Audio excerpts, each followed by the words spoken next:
Good evening. Welcome to the Foxborough Planning Board meeting of December 10th, 2020. Just a little announcement for everybody who's in this room now, and hopefully anyone who's outside in the hallway listening.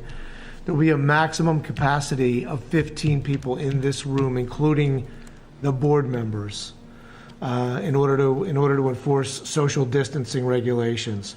So anybody who is outside and they can choose who they want to attend, as long as we keep it into the maximum of 15, including all of us.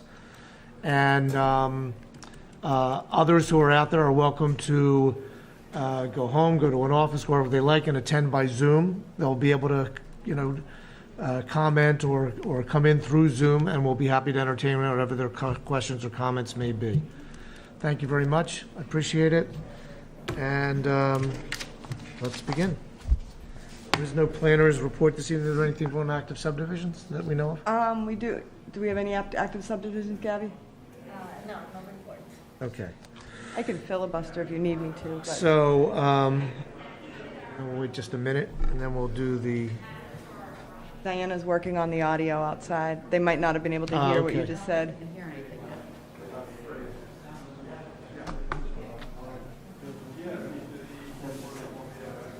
Why is it?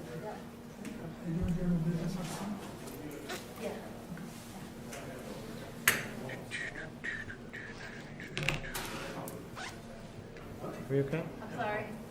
That's all right. Do an action item, the London Estates.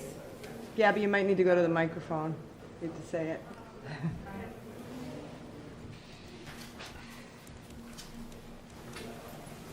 Paige, why don't you read it for me? Do London Estates? Yeah, just run them all in your packet. Okay, sure. So London Estates has asked for a bond reduction. Right now, they're seeking a reduction based on the work they've done out there. There was an estimate provided. We worked back and forth. Gabby did a great job working with Norm and making sure that all the work that's been done has, all the work on the punch list, or given credit on the punch list, was done. And so the recommended amount, let's see here what it is. The new bond amount would be $275,161.21, which is a reduction of $222,961.80. That includes, if you recall, there was phase one work that went over to phase two, so it was kind of two larger bonds combined.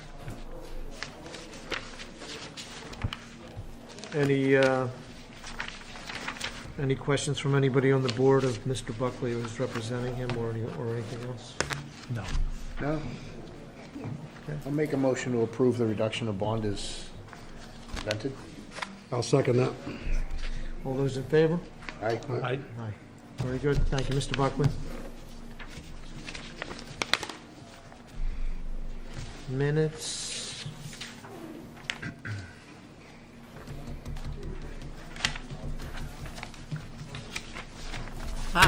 I got one correction from the November 12th minutes from Gary. The rest of them are okay, I guess, because I never heard from anybody.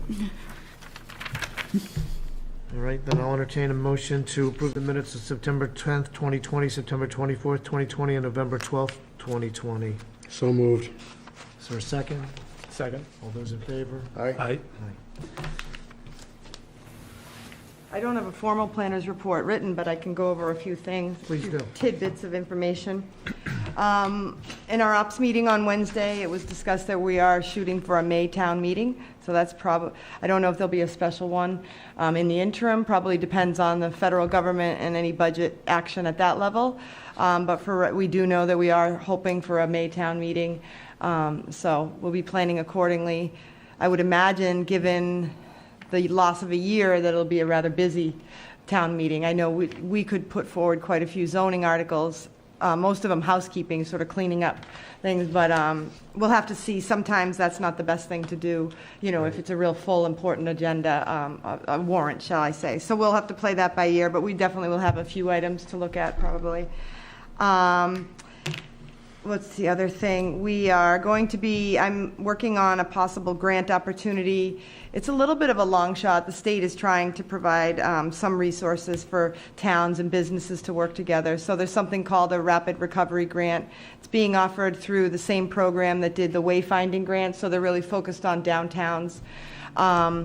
We're kind of packaging it with, we're also going to be working on a shared streets application to try to get some improvements on the crosswalks uptown, and looking at really pedestrian safety. So that's the shared streets. That will actually fund construction. And that's, shared streets is more meant to be on a temporary basis, but they're segueing into improvements that will help on the permanent basis as well. So we are trying to sell them on the fact that as the spring develops, we're still going to need to be outside a lot, and we're going to want to draw folks uptown. And so having, obviously, safer pedestrian crossings is something we've needed all along, but certainly if we're trying to encourage people to be outside, we want to do it. So we're going to try to sell it on that angle. And then to complement that, we have this Rapid Recovery Grant program. Now that's not cash, that's technical assistance, and unfortunately it's not construction or implementation. But I thought, and again, it's a long shot, but I'm going to try to sell it on the a parking plan. One of the concerns that's been all along with uptown development, and as we see revitalization come, is this concern that there's not enough parking out there. We have a 2012 plan. There's been a call to update it, so I thought perhaps we could try to package that up as something somewhat also related to recovery. As uptown recovers, one of the concerns is parking in combination with pedestrian safety and wayfinding. Let's improve or look at the Central Street parking lot and how we can maximize that and make sure that's the best asset for uptown, and then also tie that into an overall parking study. I will admit it's a possible stretch, and it's due next Friday, so the timeline is very short. But I'm gonna give it a shot. I know they very much want to help communities in some way. So if we can use this in the short term, in the spring and the summer, and then leverage it into long-term action for our uptown, I think that would be great. So we're going to give that a try. Who do those grants come through? What department? Shared Streets is through MassDOT, Mass Department of Transportation, and the Rapid Recovery is through the what's the word, MDI, so the Massachusetts Downtown Initiative Program, which is through DHCD. Okay. So we'll see. It's going to be very competitive. I think every community is going to be doing the same thing. So we'll see. And unfortunately, towns like Norwood and those areas that have streets that can be closed off and parks that can be combined with lots of restaurants around it, those are made for these types of improvements, and they're the no-brainers. Ones we're doing are a little harder. We don't have the economy of scale uptown to kind of say, hey, help us do this, this, and this, because we can actually show a result. But we're going to try, and I have a feeling that this next round, given that they're starting to look at permanent, they're cognizant that not every town is set up like, say, a Norwood, that we do have more incremental things we can do. So we're going to give it a shot, and all we can do is try. Let me think if there was anything else. Excuse me, Paige. Sure. Who was the who was the traffic consultant that did the fire station work? Par Corporation? Par, right. So that's still live, isn't it? Yes. I thought it was. Yeah, so in fact, I should have mentioned that in our shared streets application, we met with the the consultants that are working for the program, and they're offering free consultations to try to build the most advantageous project. So this company specializes in roundabouts, that's why they gave it to us, or rotaries. And the Phase 2 work over by South Street and Right, Central Street right. is being looked at right now, and there's a chance that we could combine that into the crosswalk work. It's really kind of looking at the Well, that's why. holistic You had roundabout. talked about crosswalks, and my recollection was there was even some talk about at least reevaluating some of the positioning of the current ones. and Absolutely. All right, I just want to make sure that was still Yes, in the works. yes. But yes, Chris Gallagher had paused the Phase 2 work just because of the shutdown. He didn't want to, and then the Phase 2 work is figuring out a way to ensure that folks who are on the in the inside lane of the rotary don't exit to Central Street. But he wants to do it in a way that doesn't involve a lot of surface equipment, just because of the buses and the trucks and whatnot. So he's very limited in what he can do there. But that is something he was always wanted to do. So, but now, like, one of the things I said to Chris in the conference call was, well, I know that without schools in session or limited, and he said, actually, we're seeing even more buses right now because they're doing two-a-day sessions. So there's actually more trips. So we might look at that, and that way, if the state is willing to fund some of this. As an aside, the concrete or the curbing for up by the Orpheum Theater or the Marilyn Rodman Center was delivered Monday, so that next week is so when they they are might. gonna do that. Yeah, they're going to be trying to do that next week. It's being done internally. That's why it's being managed that way. So yes, so that Phase 1, we call that Phase 1 up at Main Street. That is going to be installed. That is ready for installation. In Phase 2, we are trying to get some state funding to look at that in conjunction with the crosswalks, because we have heard people loud and clear that the crosswalks are quite unsafe. What made us think of it is this funding could pay for those flashing lights. Right. But like Chris said, we also have to be very deliberate and careful of how you do that, because if you have so many flashing lights around it, then people get that fatigue where they don't notice it. So it's very prescriptive locations. But we do know, that the crosswalk, for example, over in front of South Street Pizza there, everybody's looking the wrong direction. They're looking left and they're going, and there's a crosswalk there. So we've heard loud and clear that that's a huge Right concern. there. Yeah, so that's the one we highlighted as, let's get this one looked at sooner rather than later. So we'll see. What it's worth, I still think the one coming out from Memorial Hall has to be looked at, only because where the stop line right now is before the crosswalk, which it has to be, but that's got to be a good 20 feet before you get out in the rotary, and it's just a Doesn't work. disaster. It Well, doesn't work. like Chris pointed out, we have 13 crosswalks to look at as part of that scope. So we'd be looking at all of them, the location, whether they need to be moved, whether they need to have some sort of improvements. Sometimes you need like a safety island. I mean, we don't. So we're going to have to take a look at all that and then figure out if lighting is, the flashing lights are warranted and how many we could do. And alongside that is also trying to get people to stop. So if anybody's listening, stop exiting from Central Street, from the inside lane of the rotary to Central Street. Be on the outside lane. I do that all the time. And use your signals when you want to turn. That's my PSA on how to make the rotary less painful. Okay, All right, I filibustered till 7:15. excellent. Good job. All right, it being 7:15 PM, we have a special permit, on-site ground-mounted solar photovoltaic installation, 9 Maple Place, Isaacson Solar. So you have a public hearing if you Yes. want to open the public hearing. Sure, let's open the public hearing. Doing everything by the book. Do we need a vote for that? Yeah, You do. yeah. I make a motion, we open the public hearing on the solar array at 9 Maple Place. Is there a second? Second? All those in favor? Aye. Aye, very good. Representing Isaacson? Feel free to take a seat in front of a microphone so we can hear you and. Good evening, everybody. Good evening. Good evening. My name is Brad Camille. I'm managing partner, lead project manager for Isaacson Solar. This process started beginning of this year. Met with the Olinsky family at their residence. New residents of Foxborough decided to put their roots down here and raise their young family here, and excited to do that We were excited to provide them an option to get their power from their solar panels. In this case, would need to be on the ground. Their house is pretty, I'm not gonna say historic, because I don't believe it's a historic home, but it's a beautiful old Victorian style house, and I believe putting panels on top of that house would really degrade from the curbside appeal of the actual home. So we quickly pivoted to a better solution to putting it on the ground, where it would give them enough power for them to basically have a sustainable source for the next 25 to 30 years. Again, in an affordable way, so that they can provide all their power there on the ground.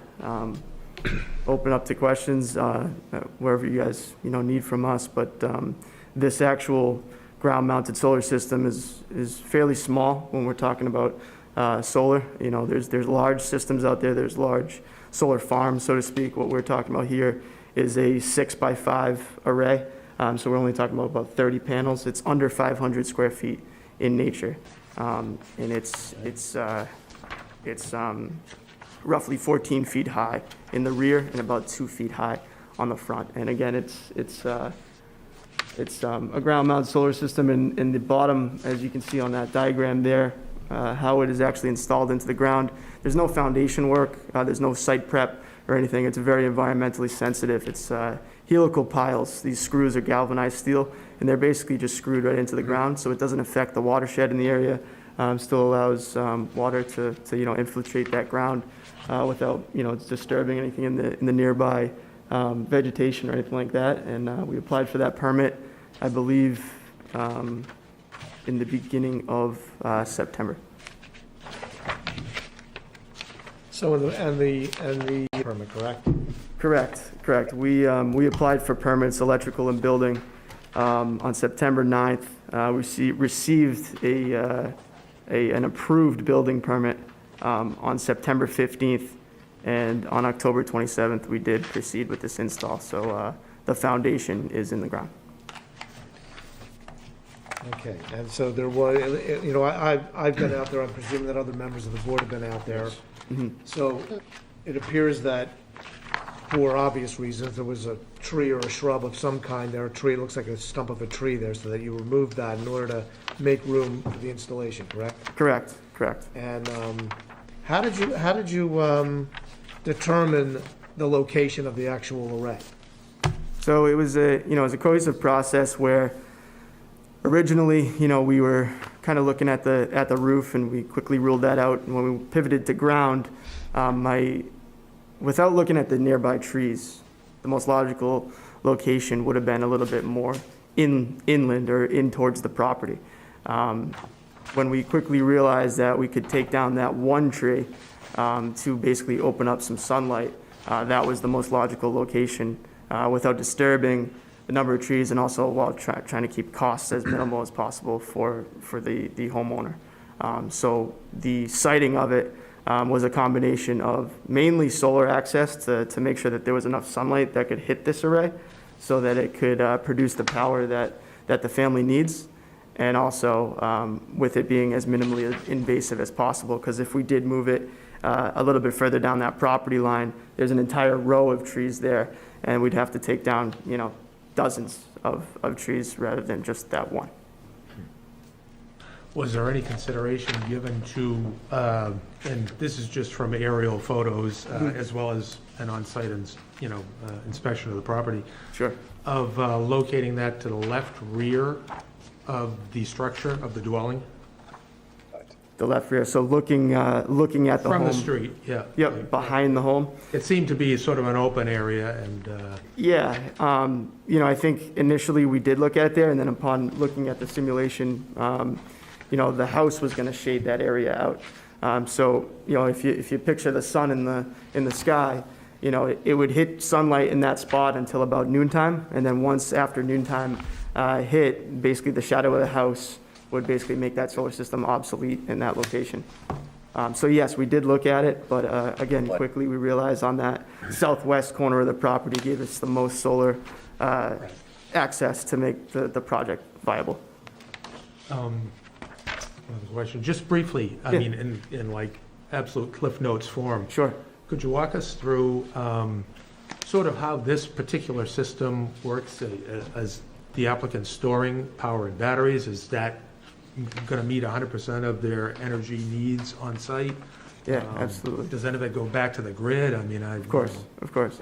So the easiest way that I can describe this, and it to be as cliff notes as possible, basically those panels are going to be out in the yard, and when the sun comes up, it's going to hit those panels. And if the family is home, with their lights on, they're going to use that solar power right off the panels. It's going to flow into their house, and they'll be able to use that solar power right off the system. If the family is not home, if they're working or they're on vacation or what have you, that power is still going to enter the home, and it's going to look for a place to go. Now, there's no batteries on site here. So if they're not using that power that's coming directly off of the system, it's basically going to leave the house, and their electrical meter on the side of the home is going to spin backwards. And it's going to give them credit for everything that they just produced. And then when they get home later that day and they start flipping on lights or turning on the television or what have you, they're just pulling in that power basically that they made earlier that day. So the grid is giving them credit for everything that they're going to produce, whether they need it right off the panel or whether they need it in 12 hours, in 3 days, 3 months, a year. Those credits don't expire. Sure. Kind of flipping the ratio on its head. They're using the grid as backup, saying, hey, if we don't need all this power, you have to give us credit for it, we can pull it in. And it's estimated to be right around 100%. The family did a pretty extensive renovation to do heat pumps and an HVAC project that also gives heat and cooling, and that's all electric. And that was part of the ecosystem of adding the solar to get them close to 100% of their offset from 100% of their power from their panels to provide their heating and cooling needs as well. So even without like a Tesla battery pack, they think they'll be net zero? Pretty close, which is pretty fantastic. Not everybody is able to get there, and they wouldn't be able to get there if that ground mount wasn't in the location that it is. You just better make them feel that. So you looked at the ability to move it closer to the house, and it was strictly based on the fact that there were other trees there that didn't prevent you, but brought you to the idea of moving it to where you actually located it, close to the driveway and the freestanding garage area that's there? Yeah, exactly. The other locations didn't provide the same solar access, and then the closer you got to the house, I think it just there's other landscaping and hardscapes there that became a logistical issue. You think you're getting something from the other night? What night was that? Monday night. I can't believe you got up Tuesday. And the consideration for a ground-mounted system was really not so much structural on the dwelling, it was aesthetic? It was a combination of everything. It was aesthetic. The roof is older, so they would definitely have to replace the roof if they wanted to put solar. And then they couldn't fit 30 panels on that house to get them to where we need. And even if you found a way, you'd probably be looking at 60% of their power needs. You're looking at the same amount of panels than if you just put them perfectly south-facing on this ground-mounted structure. So it becomes cost prohibitive if you were going to put it on the house, especially adding in a roof cost to that as well. Are these motorized at all? Do they adjust? No, sir. They're just completely stationary.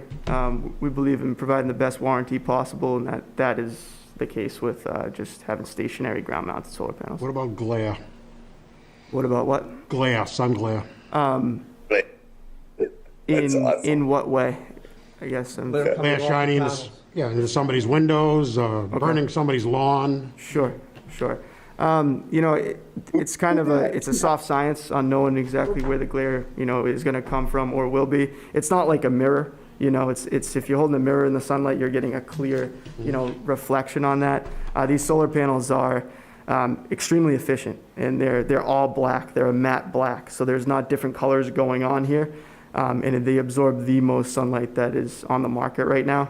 I have the same solar panels on my house. I can personally say that I've never had any issues with glare at my house, and we've done hundreds of ground-mounted solar systems throughout Massachusetts and Rhode Island, and I never once have had a complaint about glare.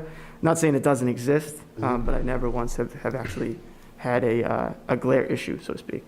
Hopefully does that satisfy Yeah, I Are think you so. asking? Yeah, it's not a common thing that I'll see. I'm not saying that it doesn't exist, but Does happen, right, it's we know that, definitely yeah. a secondary Okay. concern, so to speak. So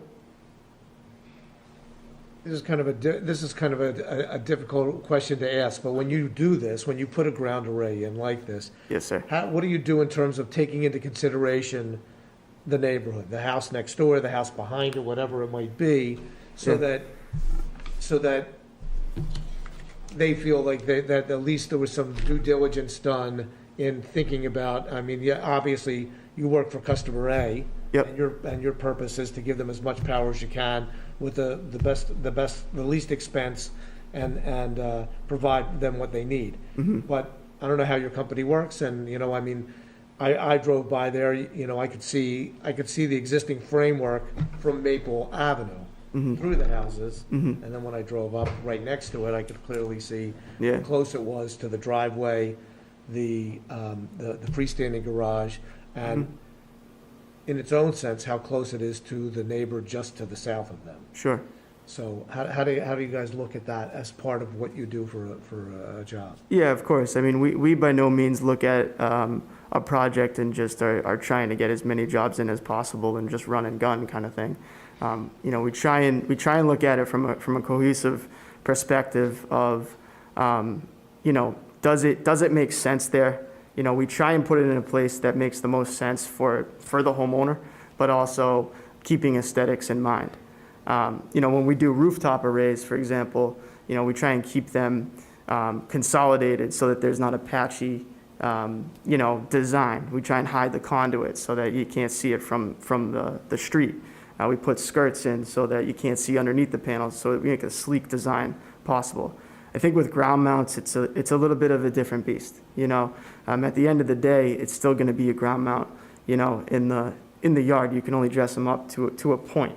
You know, with a project like this, we do lean on the AHJ. We lean on the authority having jurisdiction, the town.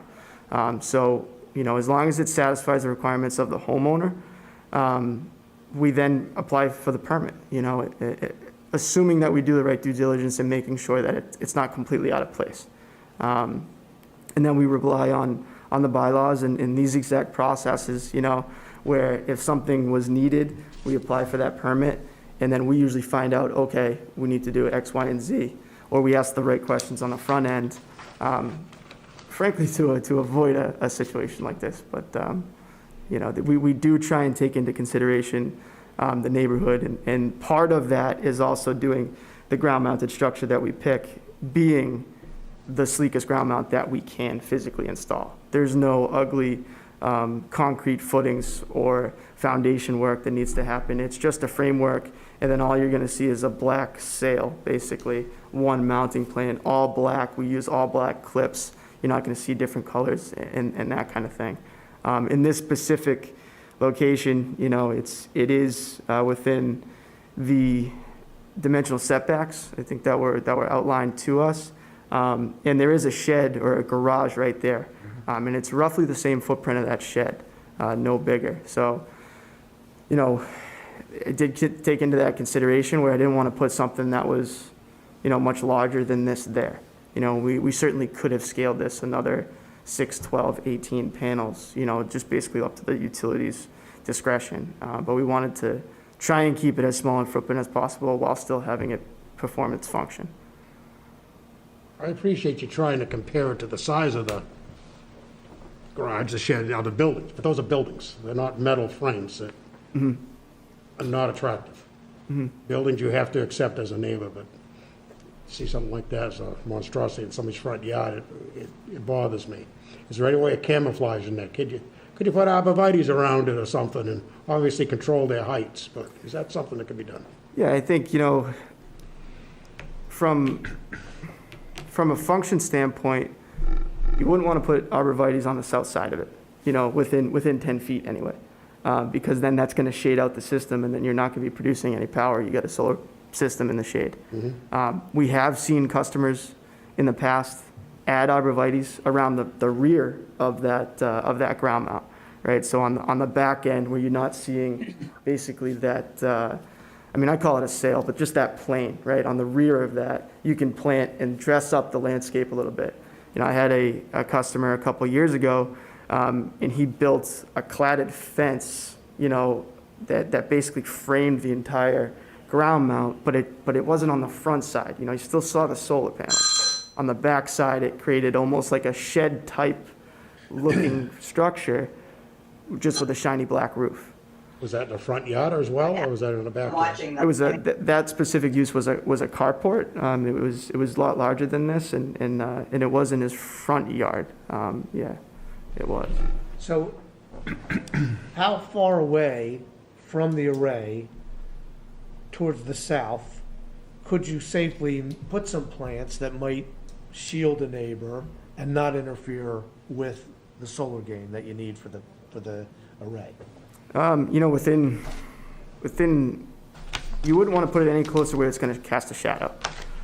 So if you think at its lowest height, you know, with the sun being where it is, if you put a plant that's eventually going to be 10 foot, you know, you got to figure it's probably going to cast at least a 10-foot shadow. So it kind of depends. With the driveway being right there on the south, I don't think you'd have an option to really plant anything before the driveway that would reasonably, you know, impede the view and not shade it out. Maybe there's an option. I don't know exactly where that property line is on the other side of that driveway. But if that's the concern, you know, I'm sure that the two homeowners could probably get together and decide to plant something there that would maybe impede the view shed if that was a severe concern. Okay. I mean, it looks like you have very little setback on the garage itself, so Yep. within a couple of feet of the line, I would guess. Correct. That is the as-built. This isn't perfectly to scale, but it's Yeah. wide enough where you could actually fit a truck between the corner panel and that garage shed area.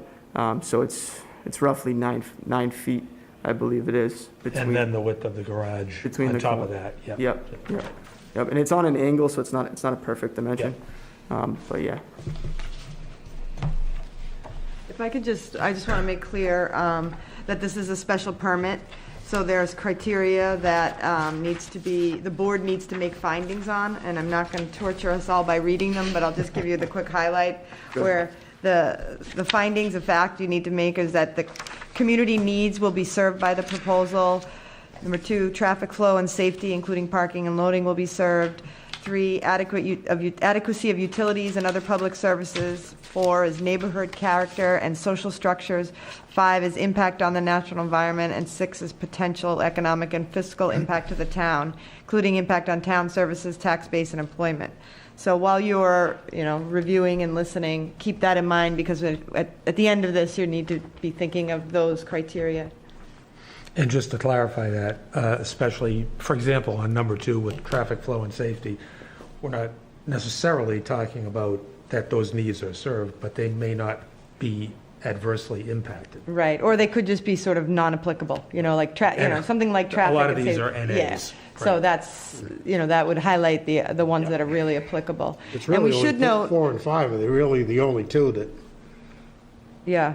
I think are really a concern That at are this point. applicable, yeah. Yeah, agreed. And I should note that tonight there are only 4 of you present. So we are recording this, or this will be available. So if it did go more than one night, Tracy could try to opt in as a Mullins rule. But for right now, if a decision were to be made tonight, it would require a unanimous vote of the 4 of you, because it is a supermajority requirement with the special permit.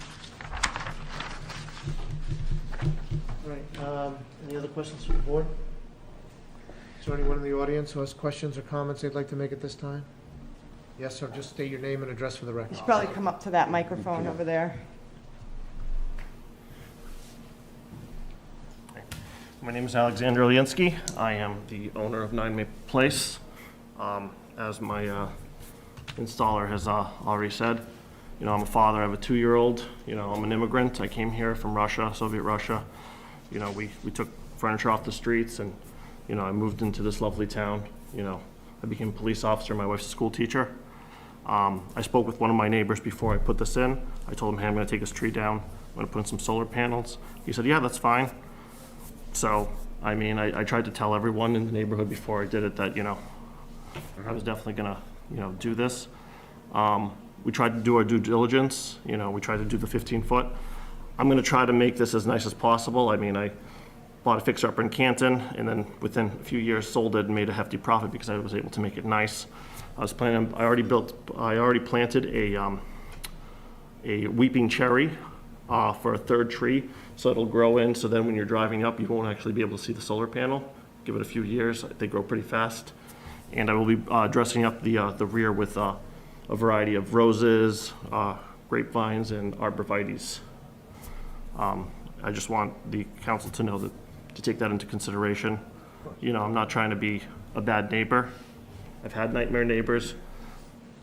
So far everyone in the neighborhood has been very polite to me, and I want to kind of maintain that. But I also, I want to work hard. I want to build something for my family to be proud of. And, I paid oil this year and it was a nightmare.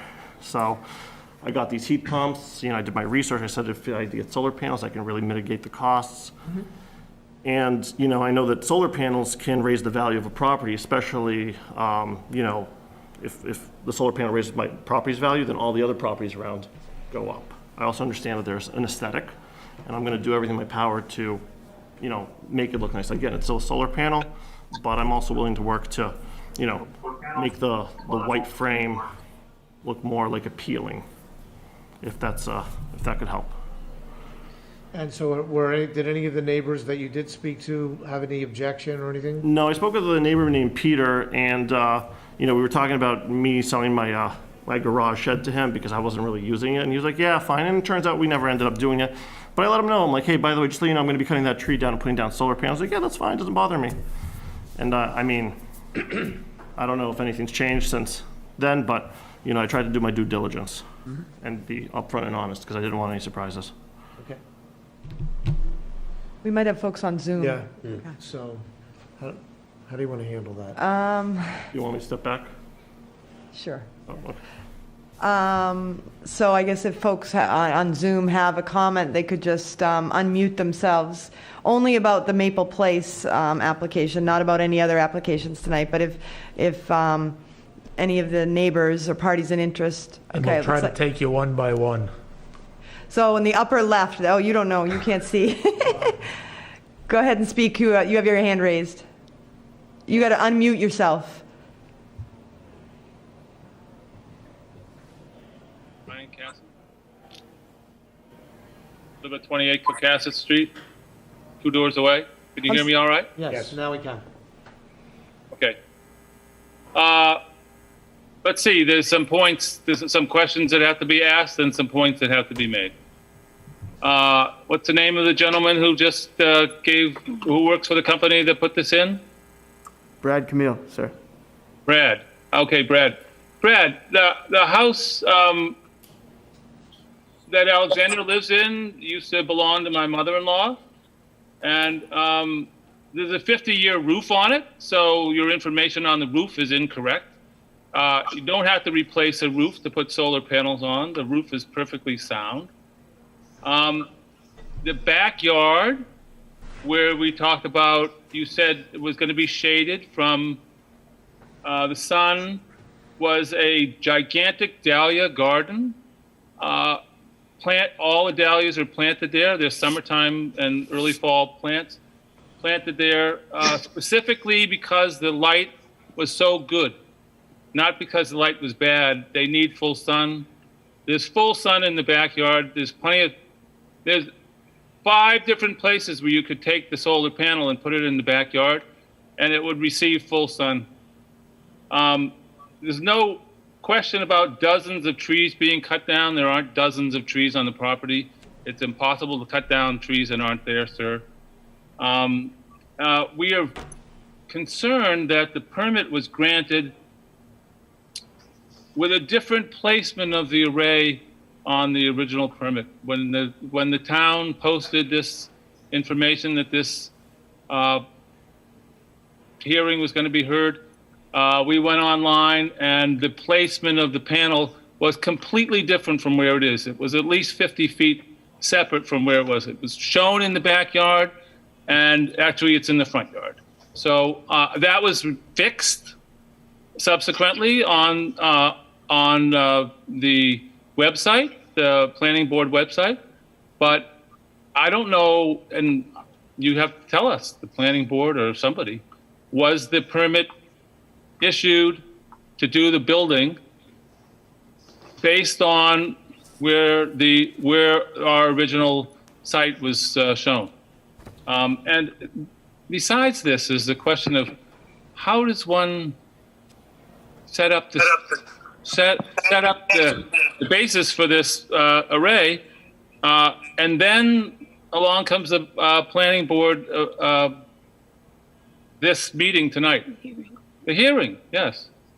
It seems to me that It's in the ground. that's already in the ground, for goodness sake. So I wasn't the person, there was a person on your board that called it a monstrosity in the front yard. It wasn't me. But the neighborhood character is under consideration. Alexander seems like a nice fellow. He didn't talk to us about it, and he said he talked to lots of the neighbors, and then he said he talked to Pete. So there's a difference between talking to lots of neighbors, and I don't think Alexander needed to talk to us, but he said he talked to a lot of neighbors, and maybe he can tell us who he talked to. Can I speak? Can you wait just 1 second? Thank you, and thanks for listening to the board. You got one. I met Alex. Excuse me, can you just wait 1 second? Because I think we want to address some of the Sure. questions that Mr. Cassie had. Good, thank you. Certainly, All right. certainly, sorry. So just so you understand, Mr. Cassie, Yes. the applicant and his representative went directly to the building department. Right. The permit was, the building permit was issued in error. I mean, it's legal, I mean, that they did it, it wasn't negligent, but they did not realize that the bylaw stated that it's allowed in the R15, but by special permit only.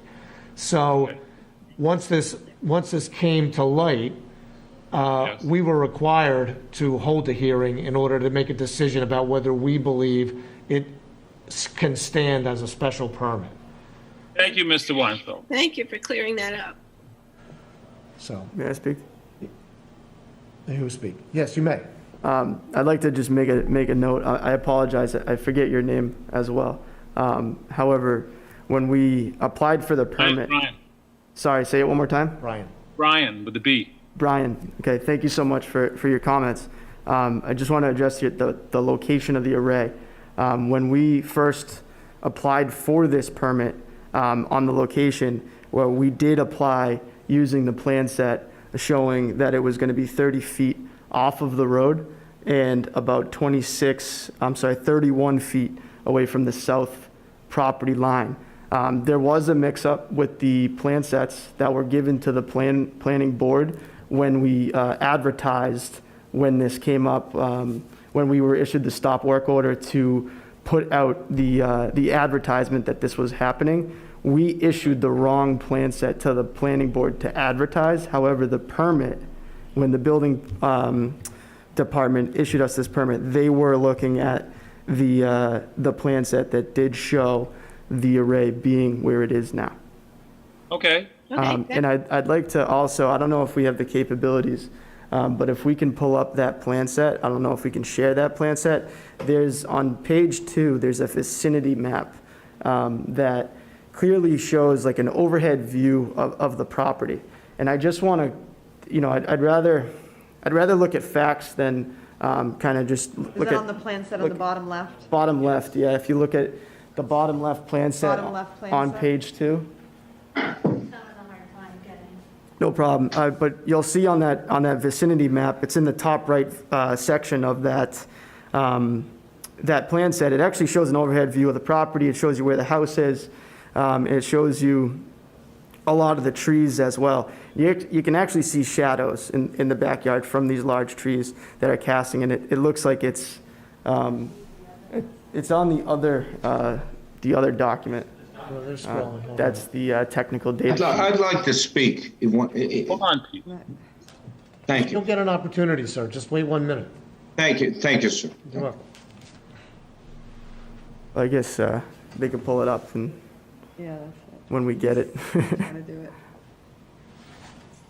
I just want to make a note of those shadows in the backyard that you can clearly see. There we go. If you scroll down to the second page, and maybe we could zoom in right there. The vicinity map was just on there, right there. Right there. So if you can see that, the location of the house is in the top left section of that screen. There is a massive cluster of trees in the bottom right that basically takes up the entire bottom quadrant of that property. As the sun passes by, your shadows, you can kind of figure out what time it is if it's summertime based on where your shadows are pointing. So if you kind of, if you can hit no thanks on enjoying this app, it'll show us the vicinity map that I'm referring to here. No thanks. If you can hit no thanks on the top right where it says enjoying this app. Oh, okay, hold on. No problem. And then just scroll up slightly for me. We want to see the picture. Yeah, we wanted to see that picture, the colorful picture there. You can see the shadows of these large trees casting shadow in the back property. That's at 11 a.m. roughly. And you can see even at 11 a.m. the shadows are pretty drastic. Plants need obviously a different amount of sunlight than solar panels need to give the appropriate amount of power based on their efficiency. So although you can put a solar system there, again, it's only going to produce 60%, 50% of what it actually would if you put it in a sunny location, and that's why it was cost prohibitive. I'm just trying to directly respond to a couple of your points there. So if I look at that photograph, and then there's a small red roof. Yeah. That's the shed, correct? Correct. So that one tree behind it, is that the tree that you took down? Yeah, to the top left, the northwest, we took that tree down. It's actually the one in front of it, I think, yeah. Oh, it's the one right in front, not the one to the left? No, it's the one in front of, well, Yeah, that's the one I'm talking about, yes, okay. That's, because that's where I can see the shadow there, okay. All right, thank you for that clarification. I just want to point out that there's significant shading there. And I'd just rather go to the source to That's show fine. that. All right, the other gentleman who wanted to speak, do you mind just stating your name for the record, sir, and your address? Yeah, Peter Jepson. I'm at 3 Maple Place. I abut Alex. And I want to clarify a couple of things. I met Alex when he moved in, greeted him in my yard as a new neighbor, and he told me, "Oh, I'm going to put solar in," and I kind of assumed he meant on his house. Well, then this 60-foot conifer tree, which we adored, that housed many species of birds. I've seen eagles and hawks on top of it, was summarily chopped down. So, okay. Then they moved in and erected this steel structure. And that's when I contacted Mark Duprell and expressed my concern. And he drove by, he said he would, and he did. And He's the building inspector? Commissioner. The building commissioner? Mark Duprell was the building Sorry. commissioner? That's who you contacted? Yes. Well, and he sent me a copy of the application and the drawings. And which, clearly states under number 3, if you look at location of parcel or structure, 9 Maple Place, located at rear of property. Well, it's not at the rear of the property. And it's signed off by the town, stamped. It's not at the rear of the property. It's right on top of me, invades my privacy, and it affects the value of my home, all the neighbors that are around. It doesn't fit. It's an eyesore. It's disrespectful, and it's terrible, in my opinion.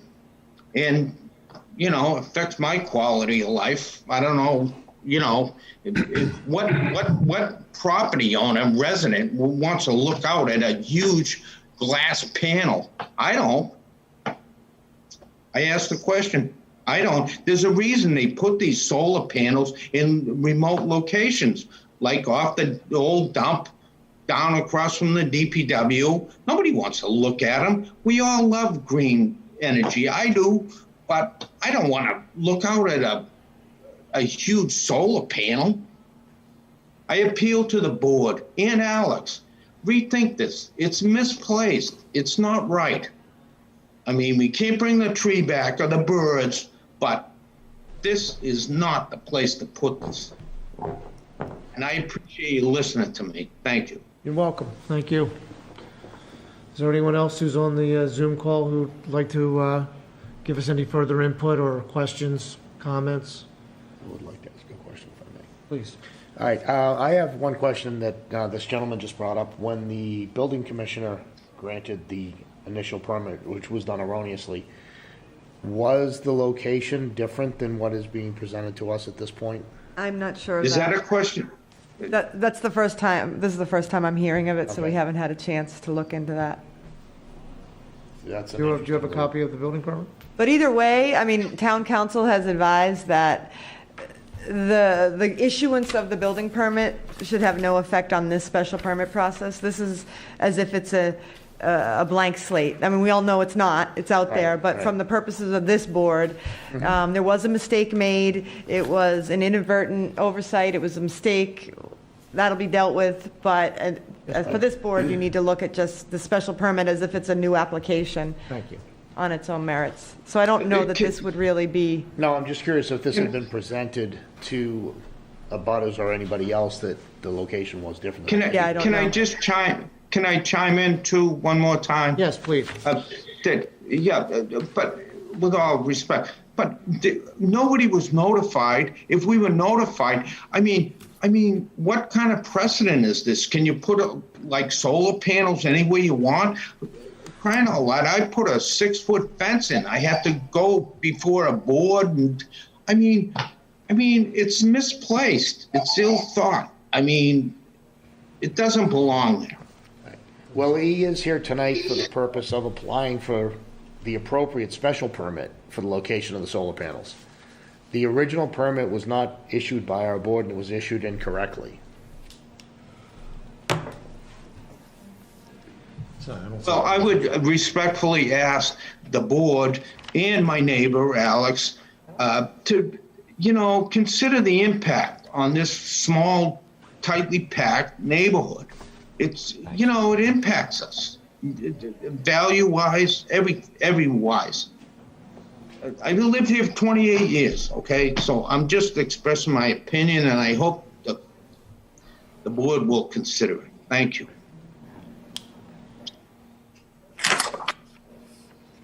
Yes, please.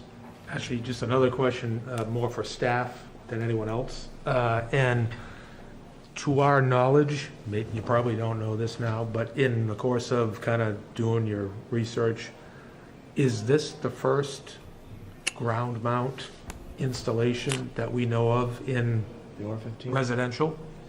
Not even R15. Yeah. No, there are ground mounted in R40s, and in fact, that's allowed by right. The site plan can be required, if you need to look at the sensitivity of the site, but in an R40, obviously larger lots, it's a different look. This is, since I've only been here 5 years, I don't know if Gabby has any, but this is the first I'm certainly seeing of this. So Gabby doesn't have any recollection of dealing with this in the R15 district. This actually is a reasonably sizable lot for R15. I think it's like 7/10 of an acre. Yeah.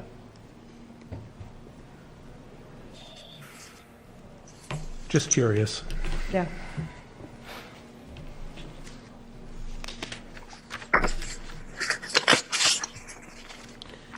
Anyone else in the audience have anything that they'd like to say? Any other questions from the board at this point?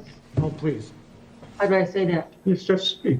Hi. I was wondering how come the permit that was originally agreed upon that was issued improperly, does it make any difference to this issue, to this hearing? It does not, because it was determined by town council that it was not done with any negligence, and that we're supposed to be dealing with this just as if they came in here tonight before they went to the building commissioner and said, this is what we would like to do, and does it meet the criteria, and therefore would we give it a special permit in order to go forward to the building inspector.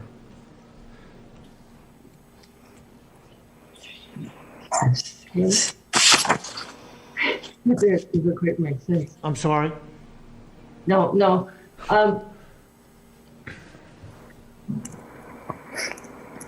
With that in mind, how, when you make a variance, how, and you ask the neighbors their input, and now the neighbors are being asked their input after the fact, does that make any difference? Yes, I mean, I think it does make a difference. We would take that testimony as if, just if it was before the horse left the barn, we would be taking that testimony. Yeah. Saying, okay, my neighbor says he wants to put it here, but I find it offensive, or I find it's intrusive, or whatever those things may be. And even though the board has set criteria that we have to do in order to say that it deserves a special permit, we certainly would be sensitive to hearing what people in the neighborhood would have to say about it. I don't think that we would be able to just deny it out of hand because someone just doesn't like solar, but we might have some opportunity to say, well, I know where you want to put it, but can you consider putting it in this corner, or can you consider removing some trees in order to get the light you want, Mr. Olinsky, or whatever those items might have been. So. But to clarify, if the special permit is not granted by the planning board, this solar array will not be able to remain in that location. So this was a mistake made. I don't know how that will happen. I assume there will actually be appeals. I don't know how it will play out. And that's what made very clear, that this board isn't to worry about it. My understanding is a building commissioner can annul a building permit if they determine it was done mistakenly. So I don't know how that process will play out, but be assured that if this permit isn't granted, then as far as the town's considered, it will not be allowed. The solar is not allowed. So it's not like everybody can just throw one up and then get forgiveness later. The board is considering it on its merits, and if they vote yes, then it will be able to stay. But if they vote no, it technically won't be able to stay, and then that'll start a whole process of how not to have it there. So this is not moot. Hi. Yeah. So this is Harris and Gail Kagan, and we live immediately across the street from Alex, who I think is a fine guy, and fundamentally, I think it's a fine project. The issue obviously is in the execution, and all things being equal, it would have been nicer if it was further back. Given what you've just said, if this project isn't approved, it doesn't negate the project in and of itself. This could still go forward if it's relocated. Is that correct? Only if the planning board approves it. I mean, it would have to come back for. I mean, okay.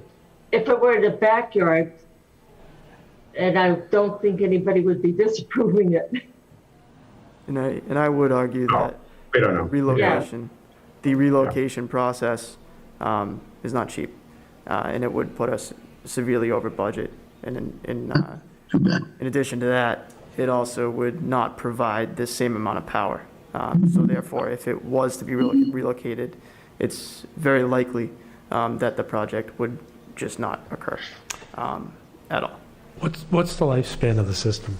So the panels themselves and all the components are warranted for 25 years. 25. So there are appropriate warranties, production guarantees, et cetera, that guarantee the system will operate and produce power for at least 25 years. We expect it to be longer than that, but that's the warranty. In understanding that there may be variations and some differences based on location or climate or whatever, what's the anticipated payback?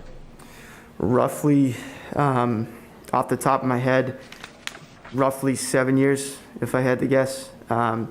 maybe 6 years. That doesn't account for interest on the financing. So if you incorporate the interest, you're probably looking at maybe a 10-year payback. Again, kind of shooting from the hip on those numbers.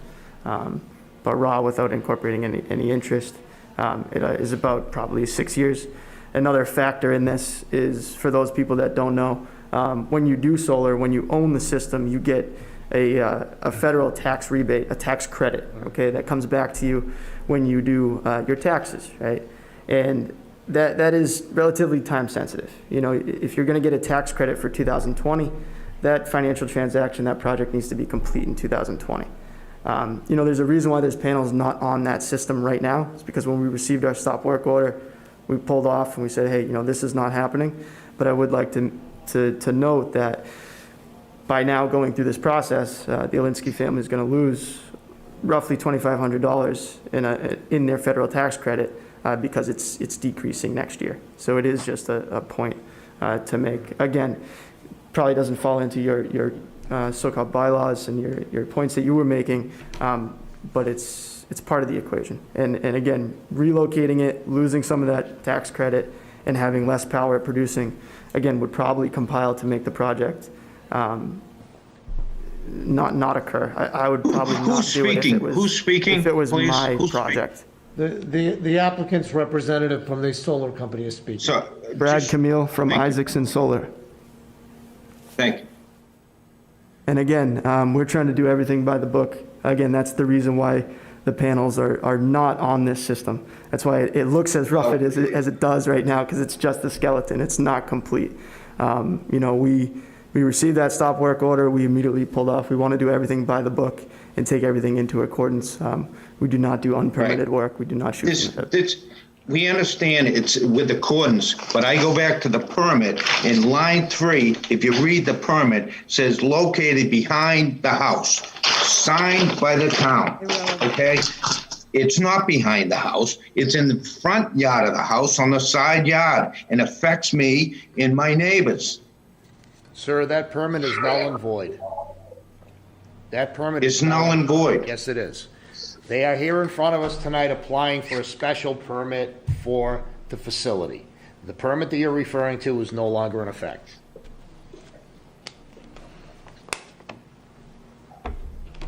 I have a question. Yes, please, just state your name, sir. Rick Jakes, I live at 6 Maple Place, directly across the street. Was this project built on the basis of the permission from the original permit, even though this permit's null and void? Would they have gone forward with it if they didn't have that original permit? Well, the permit was issued by the building department based on the fact that they did not realize that there was further criteria, i.e. the special permit that needed to be granted. I understand that part, but that doesn't. They still built it on the fact that the town gave them some sort of approval to go ahead and build this. Yes, they did. They wouldn't have built, right? So it seems to me that this kind of falls in the town to originally to say, you know, we made the mistake, that they should have never got this permit. It's kind of unacceptable to me that the left hand of the town doesn't know what the right hand of the town is doing as far as the building permits. And I'm sure Brad would agree that they wouldn't have built this if they didn't have some sort of permission. So I don't know if the liability actually for moving this would end up falling in the town somehow. I think the town council would tell you that they would have the right to appeal, and that does not affect this board. It just doesn't. I understand that part, but it does affect. Like, I look out my window now and I see a solar field. This isn't small, whatever Brad was saying. It's not small. It's 12 feet tall. It's as big as the height of the garage. It's an eyesore. And, I met Alex, nice people. I'm all for solar power, and I agree with the Kagans that the issue isn't the solar, it's the placement of it.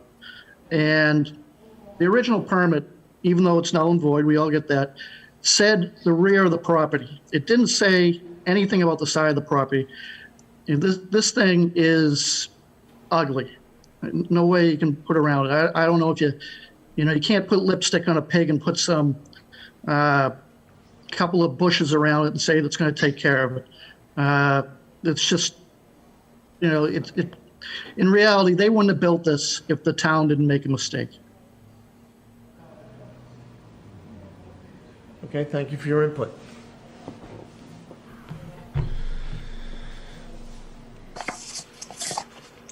What do you want to do? 50 people outside.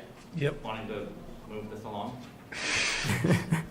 I apologize. Very important. Are you here for another hearing? We are, yes. Yeah, well, Okay. Yeah, the other one's not even a hearing, so. And that one will be longer than this one. Well, please understand one thing, sir, on the one that you're referring to, there is a maximum capacity of this room of 15 at this point in time. And we are all aware of that. And we'll come in We'll and be out coming as going. necessary to give you testimony to hear the problem. But we all okay, want- and that's fine, and I appreciate your input, but this is the hearing on the table right Oh, now. I'd love to give input on this hearing, because I happen to love solar, and I think it's important. And it's really sad to me that I hear this not in my backyard stuff from people claiming they like solar and everything else and complaining the trees are being taken down. A person has a right on their property to take down every single tree and not get a permit for anything. That's true, but do you want to state your name for the record? Patricia Selby, 13 Baker Street. Thank you very much, Mrs. Selby. This kind of strange, and I heard this too, I think we're R15. We're looking at doing solar mounts, and we're in a historic district, so I can't even put it on the roof because it could be seen from the street. So I have to go to the back side because of historic issues. They're not in a historic district. They have a garage, an unattractive garage, sitting on a driveway. They're putting in something next to it that actually helps the environment and helps that family. And they're sitting here saying, well, we don't like it. We think it's ugly. He could build the ugliest sculpture in the world and put it in his front yard. He doesn't need a permit for that. And they can't do anything about that. That seems like a terrible criteria. Excuse me, Kevin, she's got to go to a mic if she's going to continue. Oh, I'm sorry. They can't hear You her. honestly can't hear me? No, we can't, but We're being told. the people out there They can't can. hear you. This is being televised. That's all right. I mean, you know,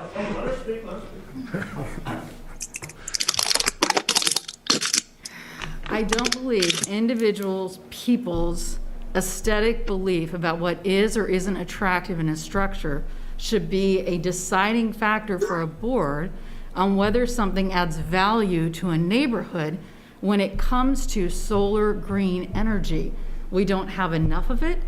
This state is 30% more expensive than any other part of the country when it comes to electricity. And when you have families saying they can't afford to live in houses because it costs too much to live there, and they're trying to use state and federal programs to put in heat pumps and other things that get them rebates so that they can actually afford these homes, we should be encouraging that, not preventing it. I'd like to chime in on that. And how much oxygen do you think a tree that big and that old feeds to the environment? He can take down that tree anytime he A lot. wants. That tree is not within their purview to decide. He could take down every tree and put it in a different position. I understand that, but you were making the argument that the solar panel, which was made from steel and glass, and it's fine. Green energy is great, but to rip down a tree, a beautiful old tree, 60-foot tree, shameful. So to put it where you would like it, and just looking at the overview that Brad put up there, to put it where you would like it would mean he would take out what it looked like to me about 8 to 10 I don't want to put it anywhere. I'm just saying they hacked down a beautiful tree. Right, but you don't get the choice to say they shouldn't have clean energy because you don't like it. Well, I have a choice because I'm on this meeting. So am I. Okay. Right. Thank you both for your input. Thank you. You're welcome. I would like to also note for the record, Isaacson Solar has a policy that for every tree we take down, we plant 3 in its place. And a system that is this size. Yeah, and it takes 80 years to grow them. Over the course of a year, produces the equivalent of 149 trees. And what that provides. But this is not a debate, this is Correct. a planning board meeting. So I think the question is, given what's happening here tonight, are we prepared to actually try to push through for a decision on this, or just hold it over, or maybe even have, when's our next meeting? January. Oh, geez. A month. I think that could be up to the applicant. If he wants to push it through, there's only 4 members here. He needs a unanimous vote if he wants a decision tonight. It's up to you, Mr. Is Alinsky. that me? Yeah, Mr. Alinsky, it's his home. It's up to you, huh? So just to clarify, the reason why this matters is, so under a special permit, a supermajority is required. That means 4 out of 5 members of the planning board would have to vote to approve in order for it to pass. Under the state law, a member who misses one meeting is allowed to watch the video or listen to a transcript, and then we call it Mullins in. So our missing member, Tracy, or an associate member, John, could actually Mullins in, and then you'd have five people to vote. So that is usually an option that planning boards throughout the state offer an applicant when you're dealing with only 4 members, of whether you want to sort of proceed at your own risk with a unanimous vote. So if we do that now, then that 5th member can eventually chime in? If we continue. Right. If we continue it. If we continue, but if we do unanimous vote now, then. If only 3 of us vote for it and 1 doesn't, it's done. What are the implications for my savings and such if we push this to January? Yeah, I'll talk to you. Is it 10 seconds? Let's go right ahead.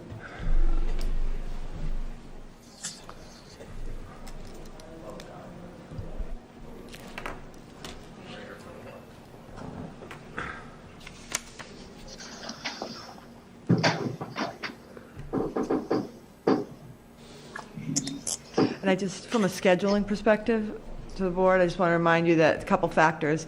We do have Orchard Place, which is going to take some time, and then we have the housing production plan, which I know, and we technically, I think, need to be quitting this meeting by 9:30. I agree with that. So we are, and there's a Patriots game, but that's beside the point. But I'm just saying, from a schedule perspective, and Orchard Place is a discussion, not a public hearing. This one is a public hearing. Right. So, I think we'll have. So can you just go to the microphone? Sorry. Getting. Well, I genuinely would like to, get this out of the way now. I put my life on the line every day. I hope that I try to do the right thing and try to do clean energy, Like this lady said, thank you very much for speaking up for me, because I know it was very contentious, and I know Sir Whitehouse, he called my solar panel ugly in so many words, Well, yeah, not in those words, but yes. in those words, and I think we might have to push it towards January, because I get the feeling that some people might be okay with voting in my favor, but I also get the feeling some people might just, for an aesthetic purpose, vote against me, and I'd like the whole crew to at least. I think you it's wise. I think you should have a full board, if that's. I think I should have a full board. I mean, I would. It's a sensitive matter. I understand it's a sensitive matter. I'm like I said, we tried to do the right thing. We tried to do all the paperwork. We understand that there's some mix-ups. Again, I'm not trying to harm anyone, but I also would like solar panels, and I work hard. I have a mortgage. I bought a house. I plan on taking care of my family when they get older in this house, and I'm going to move my in-laws into the basement and the attic, and refinish it someday, because that's what we do. And we want to be as energy as efficient as possible. And my roof is just not designed to hold those solar panels. And I believe that it has to be less than 10 years to have solar panels, not 15. Correct? You're the solar panel expert. It's all based on roof condition. But generally, 15 years is kind of a no area. Yes. So I mean, this is the best we could do. Otherwise, we'd have to cut down that whole foresty area, and then we'd be contending with another thing. So Yeah. Sure. let's just do the full board again. I'm sorry it doesn't look as nice as you'd like to. I'll try to make it look as nice as possible, and maybe you could consider that for January 14th. What time, Diana?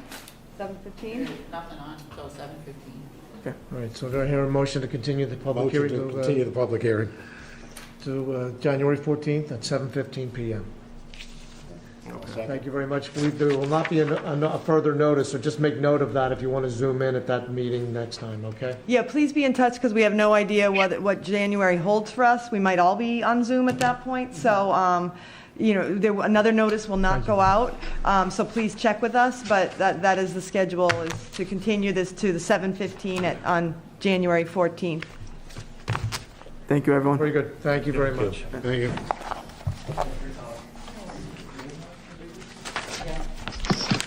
That come from you? You would be putting No. in $80,000 Probably from the worth of file, HVAC maybe? repairs right Oh, now. Kevin, yeah, I think that's, If it makes you feel any better. We passed like $100,000.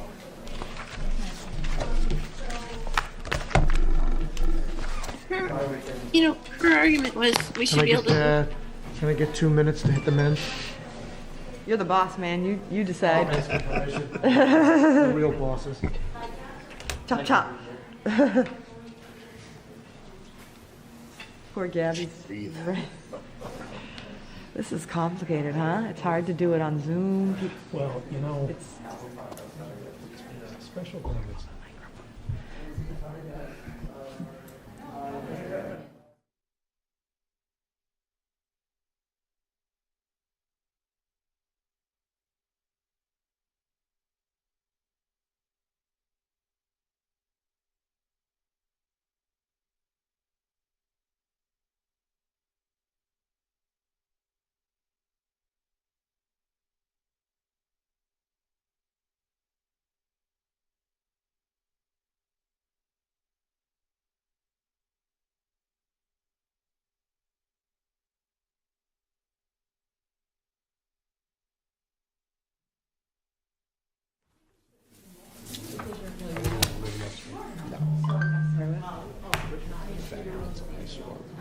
My bad.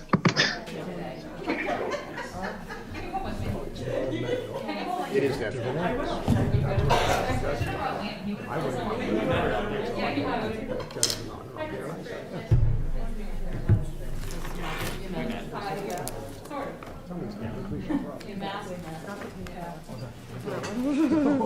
not that. That won't. Even on the roof it doesn't. No. All right, so we really need to keep this to like half hour if we can. I mean, there's really no, this is not a binding decision. I'm gonna try to tell Kevin. I'm gonna give Kevin a pump up on that. Rachel's making the sausage and broccoli rabe for lunch tomorrow. Who is? Rachel. Oh, your daughter-in-law? Yeah. Just sent me a picture of it. She was wanting for lunch. I'm like, yeah. God, wait till they're actually married. She's Such a good cook. What you do for a living? She was in property management. Now she's working for a company doing virtual tours of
Yeah, we're spread out enough. It's based on, it's if we 25 people or as many as you can fit in. 6 foot with social 6 foot distance. social distance, but that's less. So as long as we're social distancing, I think we're okay.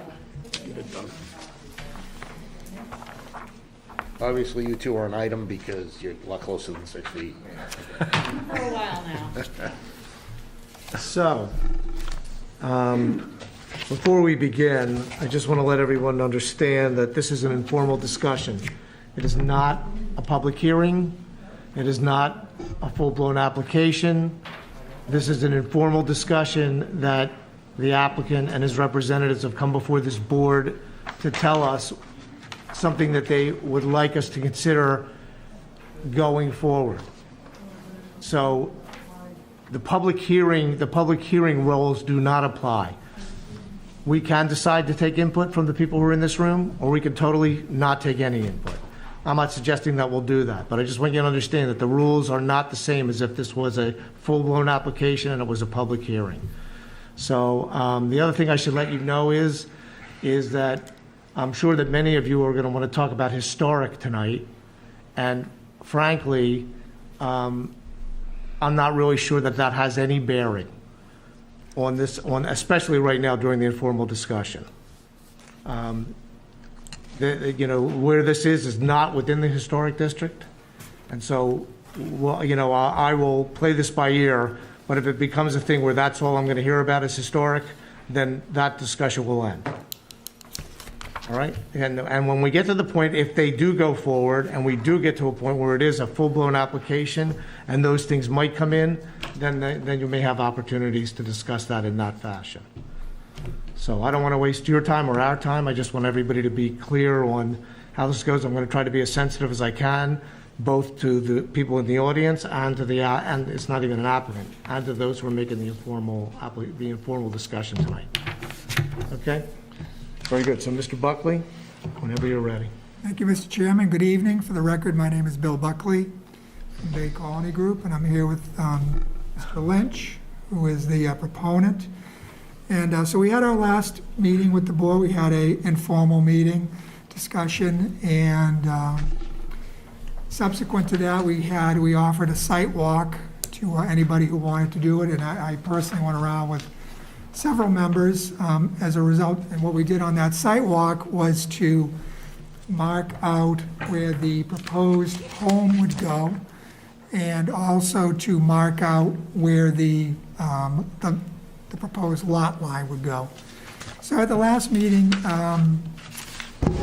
plan was we discussed the fact that the property is 2 parcels, at least according to the deed.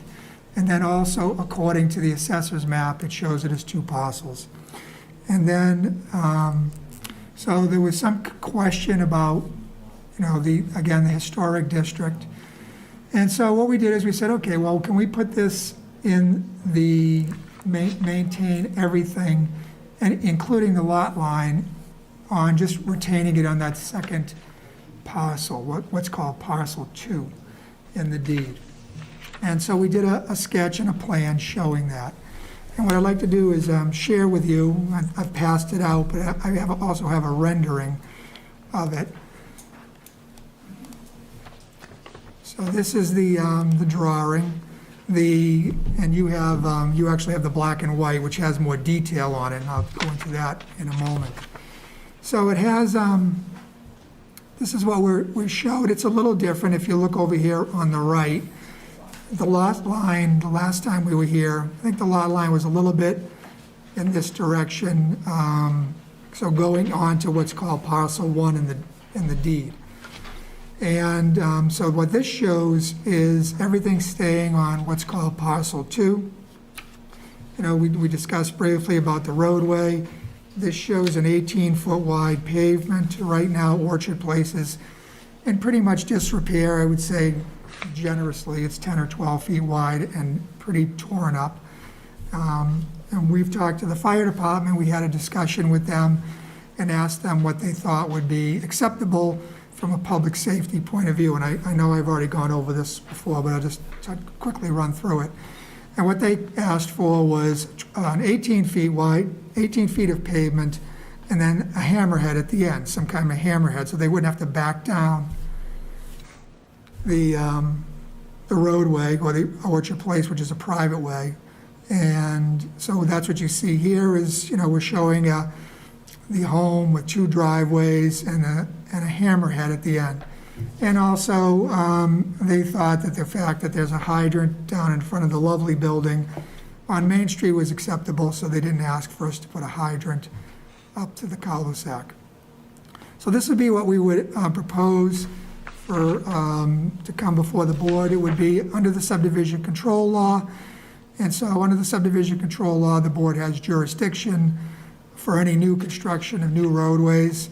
The purpose of this would be, of course, to create frontage in order to achieve 100 feet of frontage, which is the requirement in the R15 zone. So if you look at your plan, which has more detail on it, I'm going to actually stop sharing this and go to another one.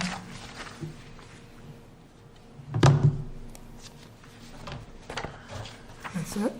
So it has a little more detail on it, some topo and stuff, and what I wanted to show you was the setbacks. So here's the building setback lines.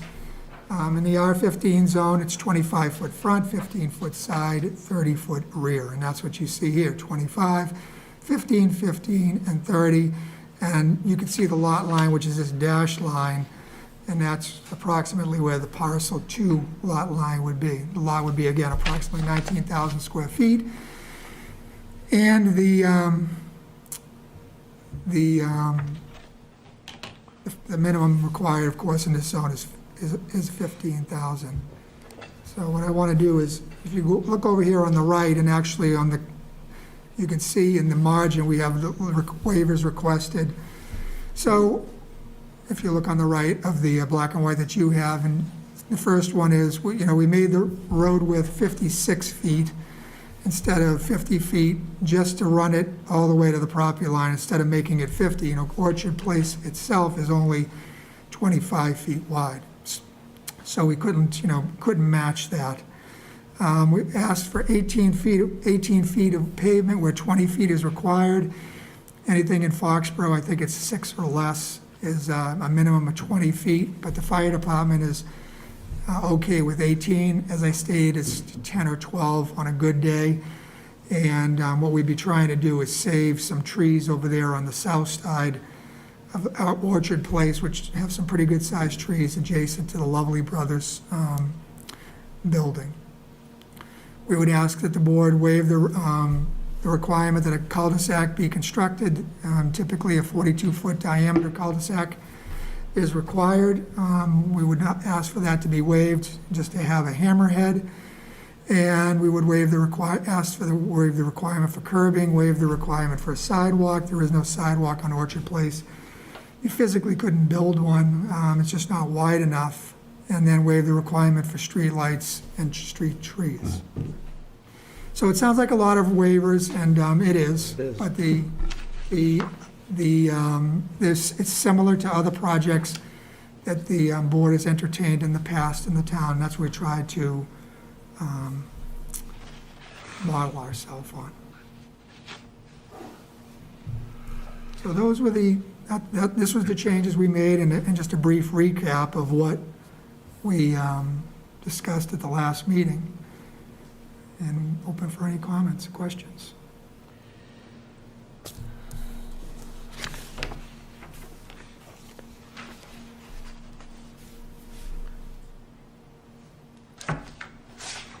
Bill, on the second page of your drawing, yes, you're showing that you could actually do the full cul-de-sac. Yes, I'll pop that up. So this is the colored one. So one of the questions that we've had, and the board has asked in the past, and it's a fair question, is, hey, can you really build this if you had to build it without waivers? Right. So what you have here is a 50-foot wide road. Again, we've pushed it as far over to the north as we could. Again, we're not going to match the 25. And the cul-de-sac is a 55-foot radius. The roadway pavement width is 20 feet. The cul-de-sac radius is 42 feet. All of those meet the requirement for a project of this size. The other thing you could build there is a sidewalk. And when I say build the sidewalk would be built on that portion of the thing that is subject to the Subdivision Control Act. It wouldn't be built on Orchard Place, which again, in my opinion, doesn't make much sense. But you could physically do it if you wanted to do that. And again, you can push the house in there. Let me stop sharing this color drawing and share the the white. Again, it has more detail. So let me zoom in on it a little bit, give you some idea. So here's the cul-de-sac, and what I've done is I put the zoning setback lines. It's tight, everything's tight in there, but that is the exact same building that I showed on the previous one. And to give you some idea of what that is, as I mentioned before, this is the size of the building that was built on Glenwood Ave without the garages. So I don't know what those garages are. They were either 20, 24 feet. So this would be the same approximate size. You'd get it in there, it would be tight. Patios, of course, don't meet the setback requirement. The width of it, more than enough frontage. The lot width would be measured 50 feet back. It's 88 feet. And I forget what their requirement is, but I think it's 50 or 67, something like that. But it's more than the minimum required for a lot width requirement. So that's always a question that's asked of us. It doesn't make much sense. We would just meet the minimum requirement setback from the existing building on Lot 1. Well, to be fair, Bill, I mean, I don't believe this board has ever approved a subdivision of this nature or any nature that only had the original design, a half I agree. cul-de-sac. You're absolutely right. Right. So, That's the John Rhodes rule. yeah. Show us that you can do it. Show us that you can do it, and then Right. we can talk from there. The other issue here is, and I don't know how it applies, but it does appear that a substantial portion of the cul-de-sac was actually encroaching on the original Lot 1. Yes, Which brings it into the historic district. yes. And I don't know, I'm not well versed enough in what the bylaw about the historic district says about a roadway being able to be built into that district. So, Right. Right. We have looked at it. We've looked at the regulations and the bylaws. And it's our opinion that it does not fall under their purview, would not fall under the bylaw of that regulation. So that's our opinion, and we can go into more detail and maybe bring an opinion at a later date. But we believe that the way the regulation is written, that it has to, anything being done in the district, in order for it to fall under the district, has to affect the exterior architectural feature of the district, which is defined. And we don't believe that this affects the exterior architectural features of 18 Baker Street, which is in the district, or even this. It would simply be some pavement if we ever had to build this type of cul-de-sac.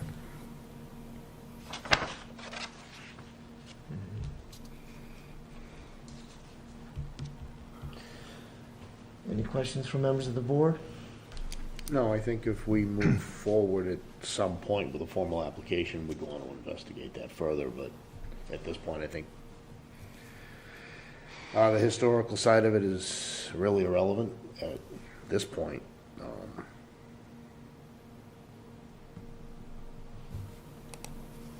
Kev, I know this is only just a discussion, Yes. but, I'm not sure that everybody here might understand what's being done here by showing two plans and, which is a common process for us. Maybe you could just explain a little bit about what's at stake here. Why are we doing two plans and So we're doing two plans because in the initial, the one that Mr. Kraus and Mr. Selby attended the last time, that was submitted, and we had questions about whether we thought that was acceptable, legitimate, however you want to call that, even for discussion purposes, because as I mentioned earlier, the history of the board is that we have never approved a hammerhead of that nature unless you could show that you could build the full cul-de-sac.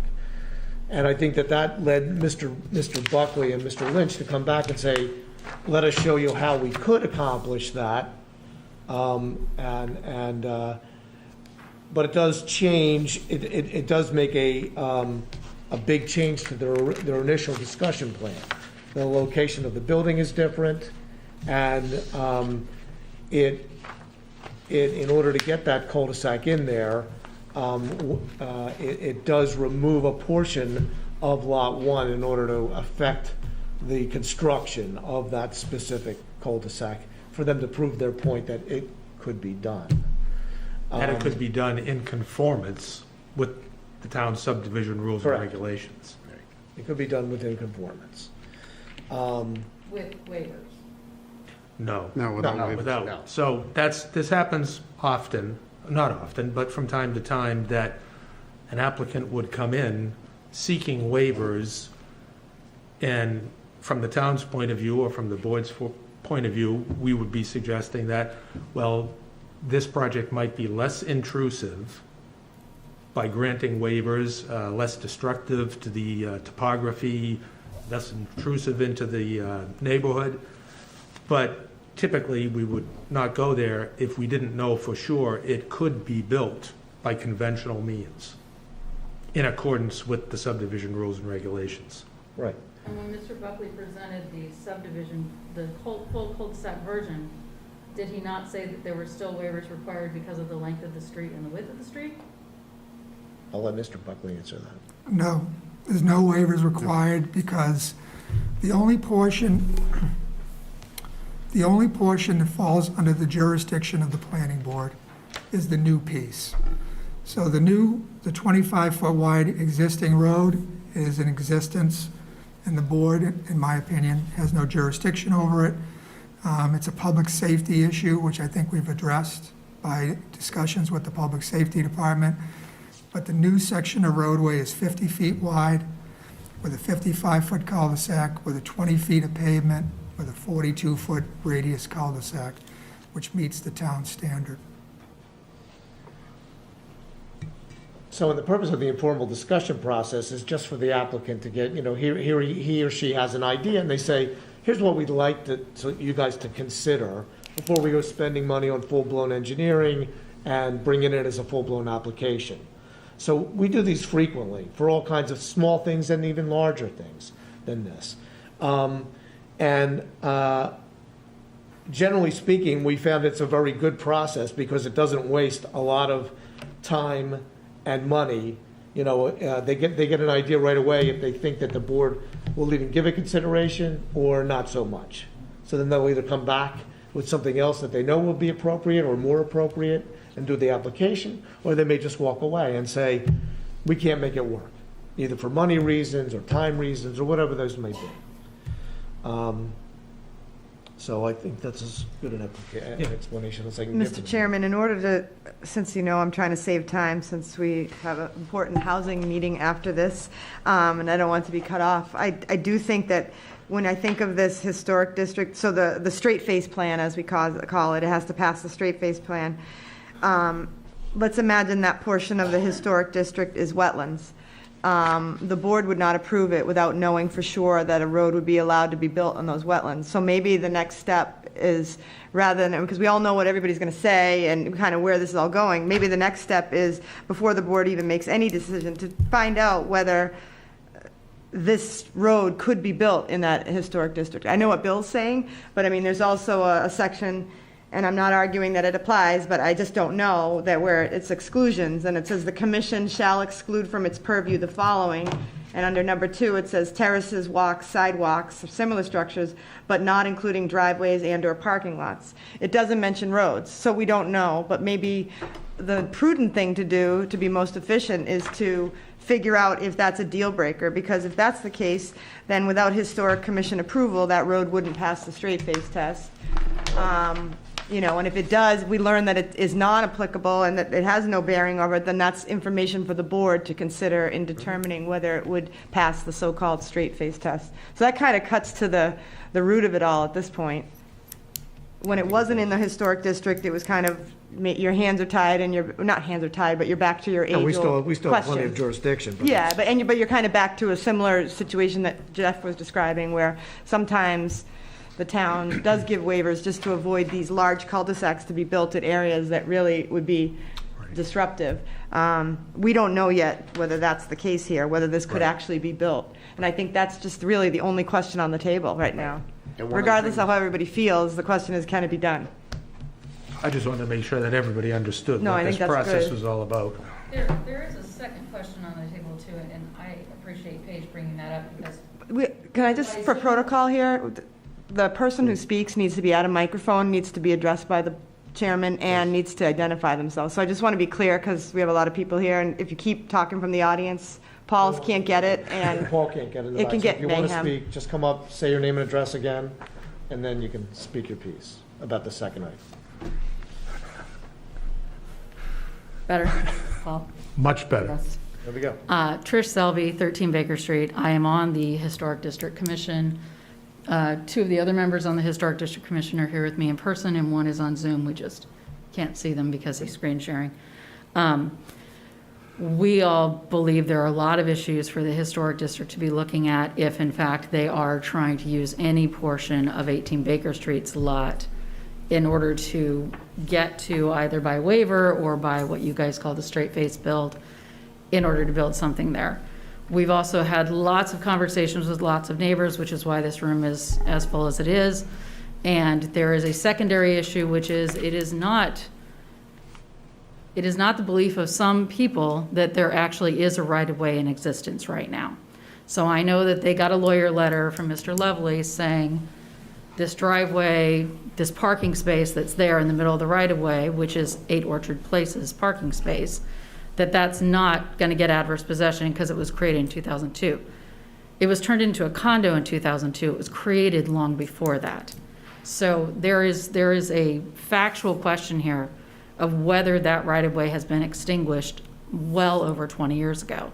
We have the owner for 8 Orchard Place and the tenant, which is her daughter of 8 Orchard Place, both here, both very upset to find out that they don't, in fact, own the parking space that is their exclusive use under their master plan. They didn't know that. So all of the neighbors have gotten together, all of the neighbors have been having this conversation among themselves, and it's a bit of an echo chamber because none of us know what the planning board is intending to do, and of course, this is not yet an application, so it doesn't matter the fact that we've talked to Mr. Gellerman and said, do we need counsel? What do we do? We've said, do we need to talk to town council as the historic district? What do? We think bad things are about to happen. So rather than everyone getting up here and repeating, we were really afraid of this, we need to know what the process is, and we want everyone to be completely transparent about the fact that there is no one in our neighborhood who believes that any kind of two-family home on this lot would be appropriate in the neighborhood, historic district or not. So the one question I have to you, not so much about the adverse possession, but how does that, and I'm not an attorney, so you'd have to speak to an attorney about this. Sure. How does that impact the fact that in the deed, it says that they have the right to travel that way? It says they have a right-of-way. It's a type of easement. And I'm sure that Mr. Lynch's attorney, Mr. Lovely, if he were here, would explain to you what that right-of-way easement is. There are many, many cases in Massachusetts about how you lose an easement. There are many cases about how you don't lose an easement. And I mean, there are as many cases as there are cows and trucks and hay fields and everything else that has ever tried to have an easement and a right-of-way. But that right-of-way was for ingress and egress. It does not mean you can take away the trees and the landscaping and the driveway, because this is, in the end, a private road owned by 6 and 8 Orchard Place jointly. It doesn't mean you can take that away and turn it into something completely different. I would argue that a subdivision cul-de-sac is something completely different than what exists right now, which is a gate on the back of a fence that would have allowed ingress and egress from that lot. I don't know what that will end up being. Right. And if Mr. Lynch decides he wants to build on it, and the owner at 8 Orchard Place says, I'm going to defend what I thought I bought when I bought, because they didn't know about that right away, then they end up in litigation over the thing for Lord knows how long in this town. Right. But there are so many different moving parts going on right now, and so many different neighbors who are very concerned that they are going to see a repeat of other things that have happened on Baker Street when nobody said anything, that there's a great deal of anxiety building up within both the Bentwood neighborhood and the Baker Street neighborhood, all of whom Yeah, we understand. view this backyard space. Okay, thank you. for So I pointing think out. that's a really good point, and I think you could add that to your list of, things that you could also give an input, now on that too, but if you wanted to keep this going, then I think that would be an important thing, is to make sure that they have the rights to that right of way, and that what they're proposing they'd be allowed to do, in addition to the historic clarification. All right. I agree with that. Thank you. Thank you for your input. Yes, Mr. Kraus. Yes, We have about 5 more minutes. yeah, Tom Kraus, 9 Baker Street. The one thing hasn't been talked about is, in talking to Mr. Gillerman, he mentioned that a perk test was done on the property when he was the owner, and it failed. So, I just wanted, He would be the only one who would have knowledge of that, other than the Board of Health. well, I just told all you guys. Yeah. Thanks. But just so you know, unless we see evidence of that, then that's just here. That's hearsay for right now. Well, and again, subdivision control can't pass without Yeah. Board of Health approval, Right. so if a failed perk test would kill the project. Yeah, it would. So it's, Well, if So- you're trying to save money, you should do it earlier rather than do all the engineering first. That's why I brought it up. Yes, ma'am. Please do. I introduce myself to everyone. Some people know me here. I'm Ellen Sampson, and I live at 8 Orchard Place. And I have had possession of this house for 2 years. My daughter, who's in back of me, is Elizabeth, and she lives there. And it was my understanding when I bought the property that not only did I have a place to park, or she had a place to park, but there's also a shed, which is in back of in front of the fence. I feel very concerned that if projects develop, that we are having people pass through with traffic, and I no longer have a parking space, and I no longer have a place for a shed, that will impact my quality of life living in this property. And where else am I going to put my car or cars if I have a guest? So therefore, I'm just speaking to the people at this table who have made their points and drawn up their plans, that I am concerned for my rights as a resident of Foxborough, and as someone who bought this house because I like old houses, and it goes back to Mr. Fowles, who originally had the house, and it was a stable, and it was relocated from Main Street down to this one house on Orchard Place where Elizabeth Sampson and Jean Cameron and Brian Cameron live. They live at 6 Orchard Place. So I would be concerned that those things, those concerns, those personal concerns, be part of this knowledge going forward with whatever comes to the next sessions that will, I'm sure, ensue. Okay. Thank you very much. Welcome. Anybody else have anything else they'd like to say for tonight? So I think we need to take a look at some of those issues that Paige brought up, get some more information. I guess my question, Mr. Chairman, Go ahead. is who's gonna, so how do we proceed? Who is going to look at these issues? How would you like us to move forward? It's not us. It's not us, it's the applicant to make sure Right, he has those rights, not us. so that's the question is, it's like, we wanna look at these things, okay, so do you want me to have our attorney give you his opinion? How do you wanna do it? That's my question, because, it's not unusual, you have, it's not unusual, you have a disagreement, it's a private disagreement, off-site actually, so in my opinion, that would be between Mr. Lynch and the neighbor on that issue, but as far as the issue of the encroachment of the by right or proof plan into the district, how do you want to proceed with that? I mean, I think, you know, if you want your attorney to venture an opinion, you're welcome to do that. I mean, you know, and the other items that Paige mentioned, I mean, if you want him to comment on those as well, I mean, I don't know if we want to. Well, to clarify, I don't think we'd get involved in the issue between 8 and that. I think what the planning board's looking at is whether there's actually adequate access to the site, you know, whether that right-of-way is going to allow the upgrades enough to deem the access along Orchard Place to be sufficient. The only way for it to be sufficient is obviously for them to have the rights to improve. There's been mentioned that maybe they don't have it. So I think it would be incumbent on the applicant to submit, you know, legal opinions and their findings, and then we'd have to have our attorney fact check that. Exactly. So kind of have them do the legwork on both of those. Again, the prescriptive easement stuff, that I think believe is civil, but I do think your purview is whether they have the right to upgrade that road or the right of way and a private way, and then whether, because that's providing vital access to the cul-de-sac, which is totally in your purview. So I think that's sort of where it's at. Okay, that makes sense. So we'll prepare that, and we'll come back. Or you could just say that, you know, that sometimes waivers aren't needed, and, you know, have them build the full cul-de-sac. I mean, that's kind of always, you know, I always tell you guys to call the bluff. So you could always do that, but the risk of that is that a full cul-de-sac would be built.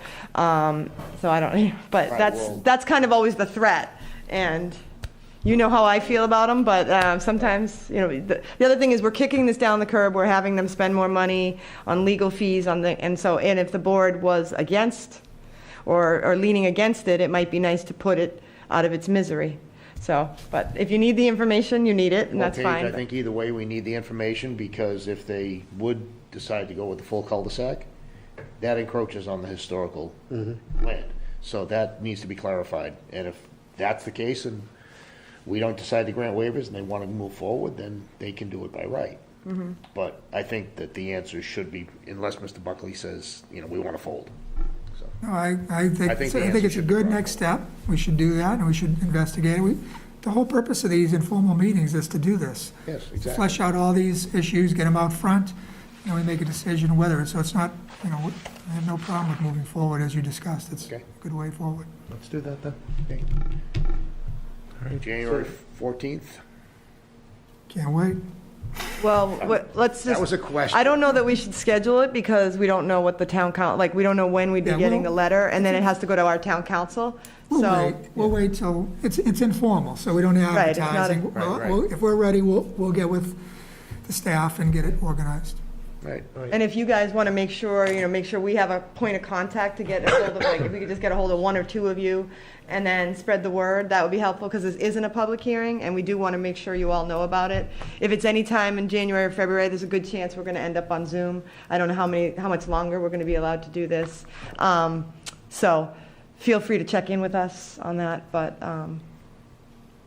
yeah, it's not a public hearing, so it won't be noticed. You want me on a mic to talk, right? The people on Zoom are telling me that the chat feature was disabled, so none of them were actually able to give any input by being at Zoom, which was our concern tonight about anyone attending by Zoom, was they wouldn't be able to give any input. Well, I don't know why they can't, because the hearing before this, everybody could talk. The chat feature is disabled, so unless they're speaking, there are two different ways to give comment. So they can, One is a chat feature. so if you want to entertain comments. I mean, not if they're going to be at the, I think we should just go where we're going to go tonight. Right. You know. I don't mean for tonight. I Yeah. mean, if we're setting another hearing, it is a hearing, and you're wanting us to all be at home at Zoom, there needs to be, for those who aren't comfortable rambling like I do and want to actually write words, they should be able to write the words and have those come in. Okay. Yeah, we're trying to figure this all out. I mean, we're all winging this, you know, we don't know. I'm not comfortable being in this room with this many people. Right. So I'm saying that this is the last time I'll be probably in this setting for a while, but, so we apologize, but I think this isn't a hearing. Right. It's a meeting. I think unless there's some new content, I mean, and we have a housing meeting and we have to be out of here by 9:30. So once Mr. Buckley gets back to us and we know what we're doing, we'll make sure we get in contact with your group. Right, thank you. All right, thank you.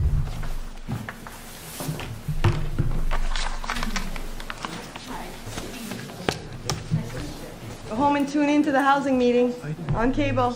I don't even want to be here for that. What's that? I always do Byron's.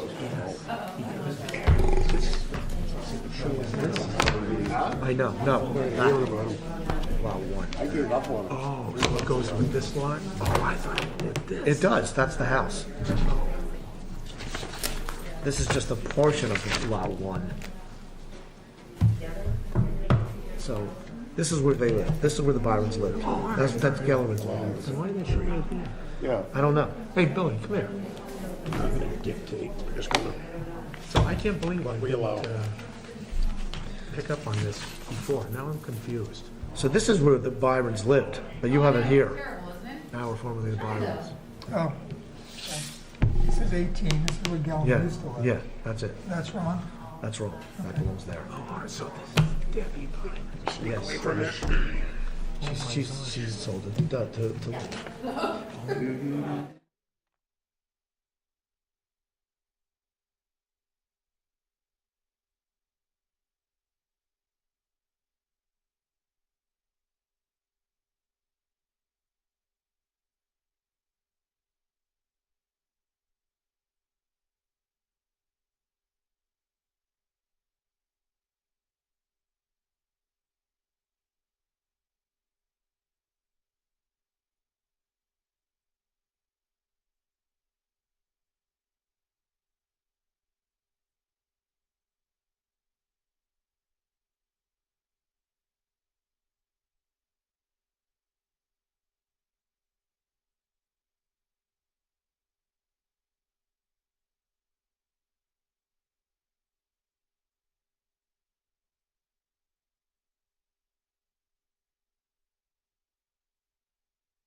Going for the end zone. We have a couple people on Zoom. Related to this? Is that related to this? Yeah. Are they part of the people who put it together or part of people who want to comment? They might want to comment. Okay, that's fine.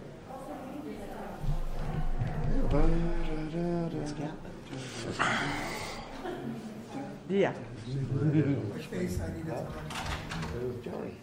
I know, with the mask, it doesn't. Okay. Bottle up here. It being sometime after 7:45 PM, the housing production plan presentation will commence. Thank you. You're very welcome. Okay, so, thank you all. The reason for being here tonight is to let the viewing public, because I know the planning board already knows this, but really to publicly let folks know that the housing production plan is available in draft form. I have with me tonight on the Zoom screen, John McCartan. He is the MAPC consultant. He'll be making a brief presentation after me. But just by way of history, I have some notes here because since the housing production plan was released in draft form, we've already started getting some comments. And we did have a meeting with the Board of Selectmen, and so we got a few comments then. So I've kind of made a few remarks to try to address some of those in hopes that they'll keep this conversation moving and maybe answer some questions. So a lot of folks weren't aware that there was a housing production plan issued by the town of Foxborough in 2012. That plan has since expired, but it is available on the planning board website if anybody wants to go visit it. The focus of that plan in 2012 was to achieve safe harbor, which is basically means when the town either meets 10% of the affordable housing inventory or produces enough units each year to get safe harbor. So if in your housing production plan you say you're going to create X number of units each year and you do that, then you're protected from the quote-unquote threat of 40B. That's was the whole purpose of the 2012 plan. We were under 10%, and the town was vulnerable to developer-driven 40Bs. Since that time, we have achieved the 10%, and that is actually awesome, except and the perspective of the planner is it's good because it checks off a list. We're no longer vulnerable to the developer-driven 40Bs. But when we dug in a little deeper, and I've been here now 5 years, and I hear from a lot of mostly seniors, I thought I'd take a look at the numbers. So there are 859 SHI, that's the way it's called, subsidized housing units in Foxborough. These are the so-called affordable units. 498 of that 859 are at the Lodge and the Sylvan over by 95. So that just puts it into perspective. Like when we do, it's great. We've checked off the 10%, and we're greater than 10%, are we not? Yeah, we're 12.5%. But so 859 SHI units are on the books, and 498 of those are at the Lodge and Sylvan. Now, only 125 of the units at the Lodge and Sylvan are actually affordable, although I don't know how affordable that really is, but only 125 are, but under the laws, the 40B laws, all units in an apartment complex count towards the SHI, even when they're not affordable. So that's why I just wanted to make that distinction, because folks kind of say, well, we hit 12.5%, we're doing great. And we are on one measure, but we're still seeing housing need. Because we're back down to, well, let's see, it's 361 units if you take out the Sylvan and the Lodge, but if you add their 125, we're at 486. So basically, 486 out of 6,853 units are considered affordable when you don't count the Sylvan and the Lodge non-affordable units. So that just puts it into perspective of like why there's still a need, even though we've checked a box. But those 6,000 plus units include single-family homes and duplexes, correct? Yes. Yes, okay. Yes. I just wanna- Yeah, that's all the housing units. Yes. 6,853 are was the measure of the full housing units. 486 are affordable, not right now, according to the last measure. But of those 46, those all would be almost by definition rental units, wouldn't they? Yes. Because we have no way of measuring, or I assume No, I there's mean, no way. some units are, like Wyman Village is a 40B, and those home ownership units do count on our Okay. SHI. But in terms of any single site, single-family scattered site housing, just normal, we have no way of knowing. No, we don't. Those aren't capital A affordable, The only affordable ones we have are that. Does that include senior housing? Yes. Okay. Yes, it does include all the senior housing. So the question's been asked, why, if we're over 10%, do we even do a housing production plan? We technically don't need certification because we're not looking for that annual number to achieve. And the reason is the numbers I just told you, is that I've heard from mostly seniors, but I don't want to gloss over the fact that there are other folks that aren't necessarily seniors who have expressed a need for a different type of housing in town. But those numbers are the reason why. There is still a housing need, even though we've checked off the 10% box. So that's why we're looking at this plan. Another point I want to make is that many of the strategies in the plans are specifically in there to help the seniors.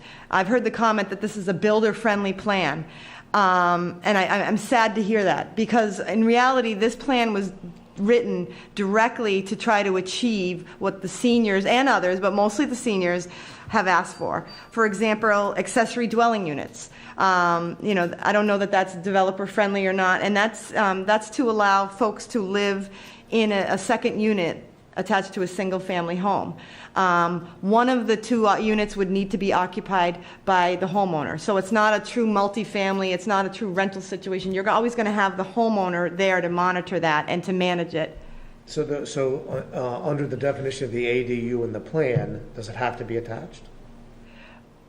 Well, no, in the plan, it doesn't really specify one way or another, but it would be more flexible if it wasn't attached. The proposal you saw a few months ago did not include detached, because listen, we want to do this in baby steps. We're not trying to change the character of the community. We're not trying to overwhelm the community. I understand zoning is challenging. So, but I want to make sure I leave time for John to speak. So I want to point out that accessory dwelling units are in there.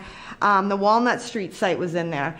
That's another major project that would do it. Again, that's not developer friendly. That is going to actually truly meet the needs, and it's something that we're working on with the Housing Authority, and we hope to have some exciting news in that to announce in the next few weeks. And then thirdly, the cottage and the 40R zoning seem to be the most contentious. And I understand that, but I also want to point out that these are just recommendations, and they will not go into effect if this plan is approved. It's to keep the conversation going. Now, why are we even talking about either 40R, which I want to make very clear is not 40B. 40R is completely locally controlled. Town meeting would have to approve any 40R district. Cottage zoning, that would require town meeting votes. So all of these things would take a lot more effort and a lot more review and discussion before they even got to consideration. The reason we're doing these is that we've learned that the market is not going to build smaller houses. And that's what the seniors who are living in these larger homes scattered throughout town are looking for. They're looking for a way to downsize while staying in the town. That's not going to happen naturally. We also know that the residents don't want to subsidize this. You know, it's not like the town is going to go out and build housing developments. I mean, Walnut Street aside, because that's a housing authority, that's a different animal. But generally speaking, the town of Foxborough is not going to subsidize a cottage development. So the only way it's going to happen is if the market does it. The only way the market is going to do it is if there's some sort of gentle density. That's the term I want to use. I know it sounds scary, but again, it would only be in small areas of the town. It's not something that would be approved town-wide. It's not something that would overtake the R40. These would be defined areas that the town would decide on in the future, not as part of this housing production plan. So I just want to, sort of calm any fears about that. It's not looking for overwhelming density. It's not looking to change R40. It's not looking to change the character. It's looking at defined areas, maybe near transit, maybe in the growth node areas where you could support a modest amount of density. Because I don't think we're talking about thousands of units here, or even hundreds.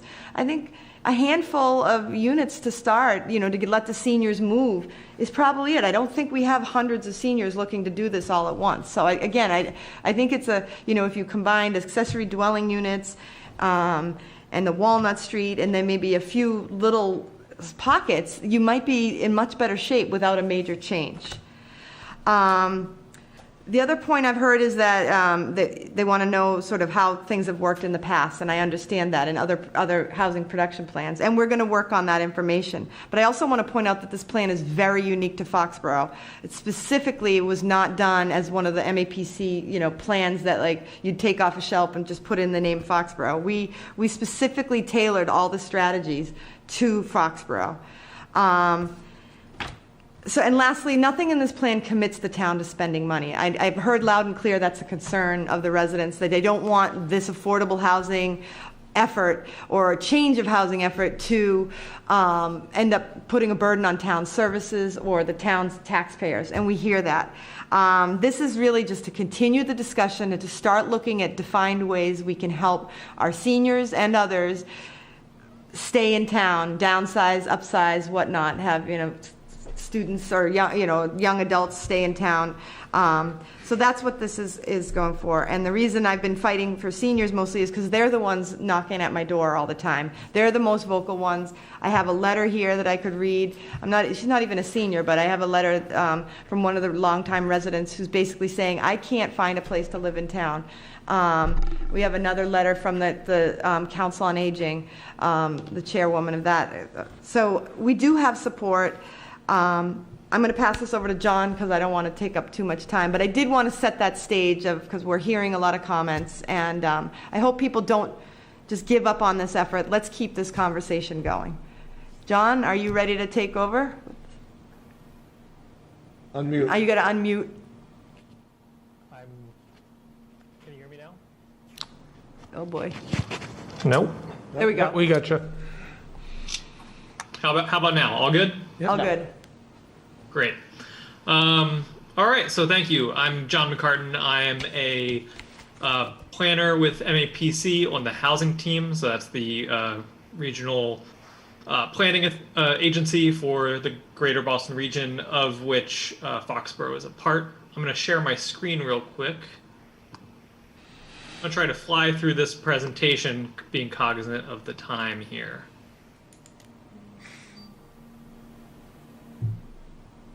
All right, how's that looking? Good. Good.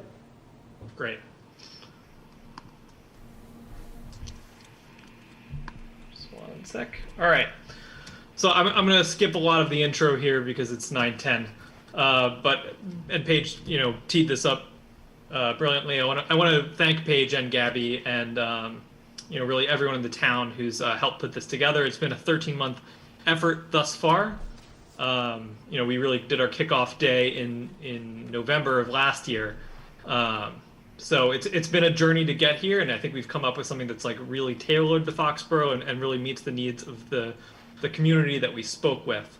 So a housing production plan is a plan that's supposed to guide development in the future. So it's really about a community taking control of their destiny, of their future. There's several required components. I'm really going to be focused in on the goals and the strategies, so the specific things that the plan is proposing. But I want to note here, we're not talking about specific, zoning amendments or anything at this point. This plan is sort of a statement of intention. So there's a good question about details about the about accessory apartments. That question was raised. This is a statement of intention. Basically, all of the recommendations call for some sort of specific further study. All of these are significant undertakings on their own. So yeah, we started, I guess, really back in September of 19, so it's been longer than that.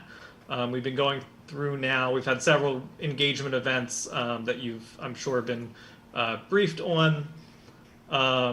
But really, starting in the spring, we started talking about strategies in a real way. We had a virtual forum on those.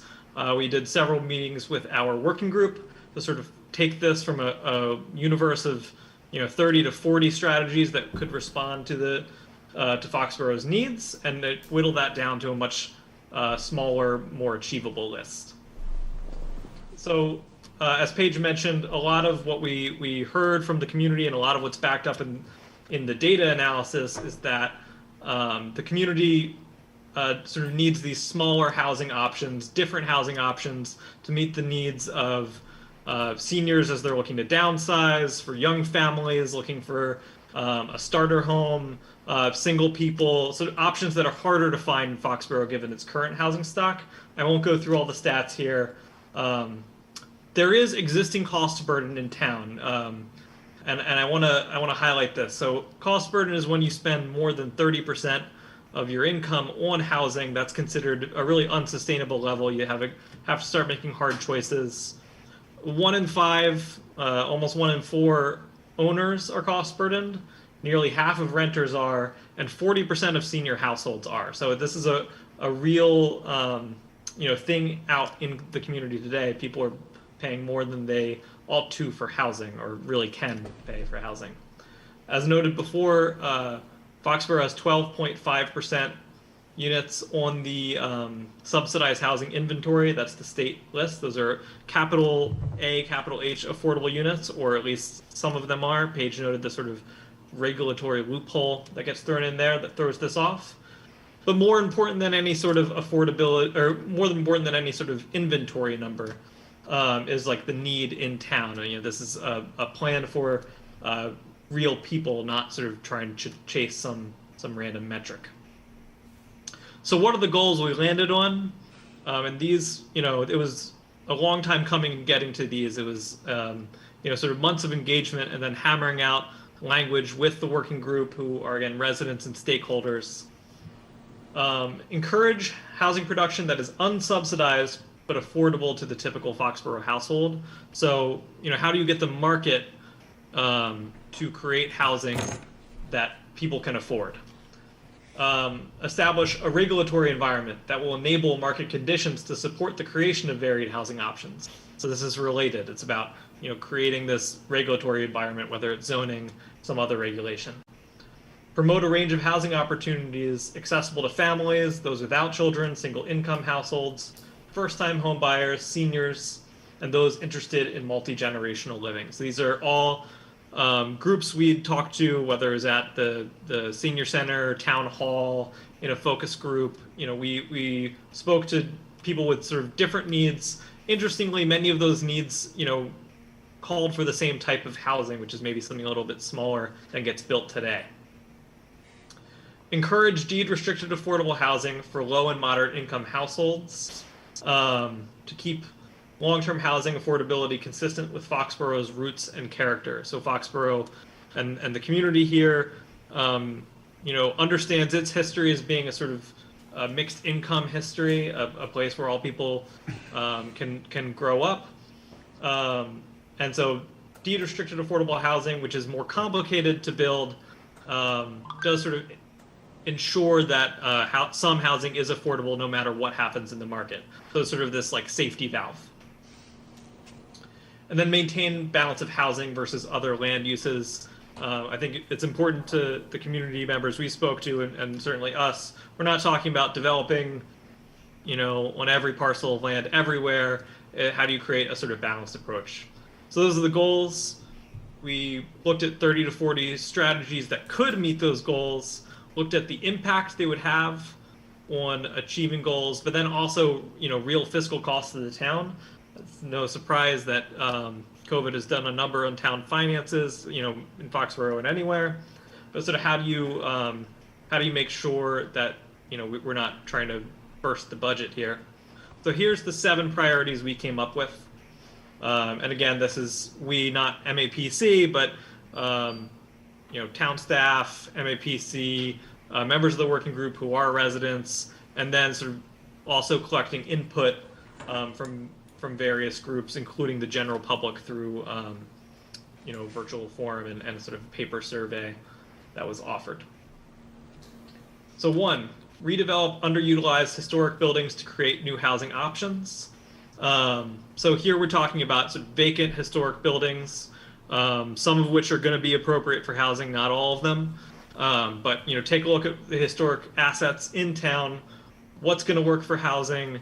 And then this is a nice strategy because it takes something that's vacant and potentially depressing property values or taking away from the character of town, and turning it into a real asset. And it because it's an existing structure, it doesn't necessarily change the character that much.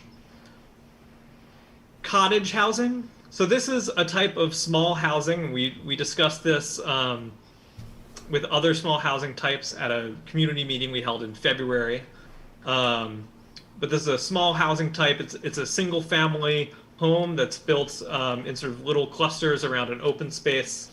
And it's sort of ideal for downsizing seniors and also young families. So we're saying write zoning and design guidelines for this type of housing. So this, it wouldn't be saying, permit it everywhere. Most likely that's, you'd have to do a study where you would like to see it. There are some good spots identified in the plan as potential spots. But, you would want to go through that process, take a look where it would be appropriate, take a look at what sort of design is appropriate for town. And eventually, this would be writing a zoning amendment, writing design guidelines that would be sort of wrapped into that zoning. And then eventually it'd have to be passed at town meeting. Looking at a smart growth overlay district. So this is a zoning technique. And this is, again, getting at those smaller housing types. It's a pretty flexible tool. Some real like city-like places. You can think of places like Haverhill do a more city-oriented thing. But then there's other places that have, very small-scale, suburban appropriate housing types that get authorized through a smart growth overlay district. And what's nice here is if you're looking to build this sort of smaller, gentle density type housing, this is something where there is a payment from the Commonwealth when you pass this, and then for each unit permitted. So it's an incentive by the Commonwealth for communities to allow for smaller housing like this. So it's a, in a context like Foxborough where people are already talking about small housing, where as something they might want to pursue, this is a way of doing that where you also get some kickback from the Commonwealth. You also get an affordability requirement. I believe it's 20% of units have to be that deed restricted affordable housing. So it's not like, it creates that mixed income opportunity that, otherwise would be hard to do. You'd have to come up with some sort of subsidy or, pass a more far-reaching inclusionary zoning thing, which we're not suggesting here. Accessory apartments. So as was mentioned before, Foxborough has an accessory apartment bylaw. In terms of the units it's produced, I was taking a look at some of the numbers the other night. It's, not the lowest number produced in towns that have accessory apartment bylaws, but it's certainly not the most. It's kind of somewhere in the middle. There's some other communities that would be interesting to look at for how to, change Foxborough's bylaw. So communities like Situate, Marshfield, they have more production and slightly different rules, but maybe not the most permissive rules in the world. There was a question asked earlier about sort of the details of this. We're saying here's some things that you could look at. We're not actually suggesting what changes need to be made yet, because we understand it's sort of a live issue and one that the community will need to discuss. I did watch your hearing on it. Was it back in the spring, maybe the summer? All right, 5, duplex design guidelines. So duplexes are allowed by right in the R15 zone, as you know.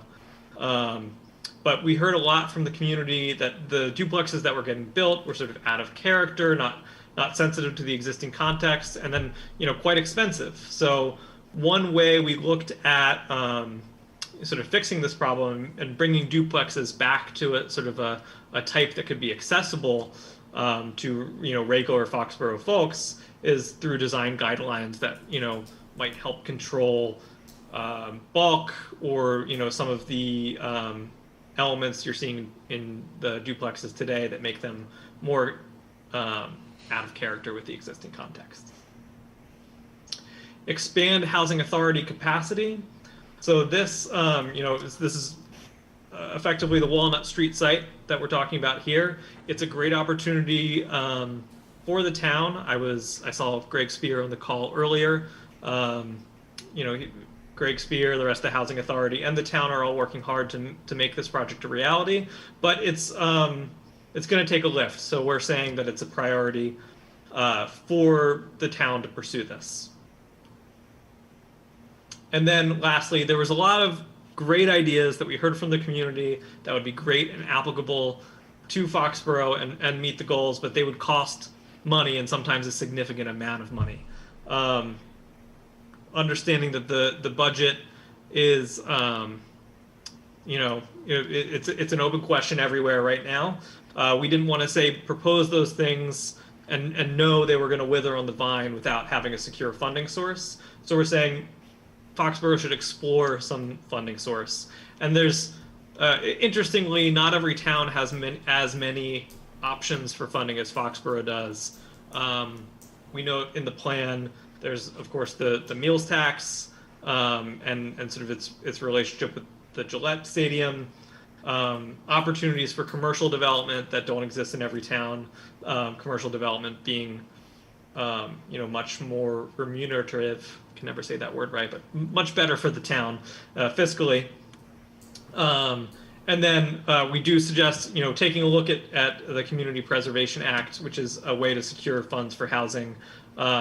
We're not saying which one of those three is the best option. We're not saying those are the only options, but those are 3 good options. The point is to really explore this specifically. Now, we have a bunch of other best practices that the town has said, all right, these don't cost anything and they're just good things to do. So they're also in the plan, but they're not listed as priorities since they're less of a lift. Just to note next steps real quick, this is a long list of our December engagement. We're right here. And so we do have another set of office hours. Those are next week at 6 p.m., the 16th. And so you have to register for those, and you can find the link to register on our website, mapc.org/Foxborough Housing. All comments on the draft HPP are due by December 18th. So the plan is out for public comment right now.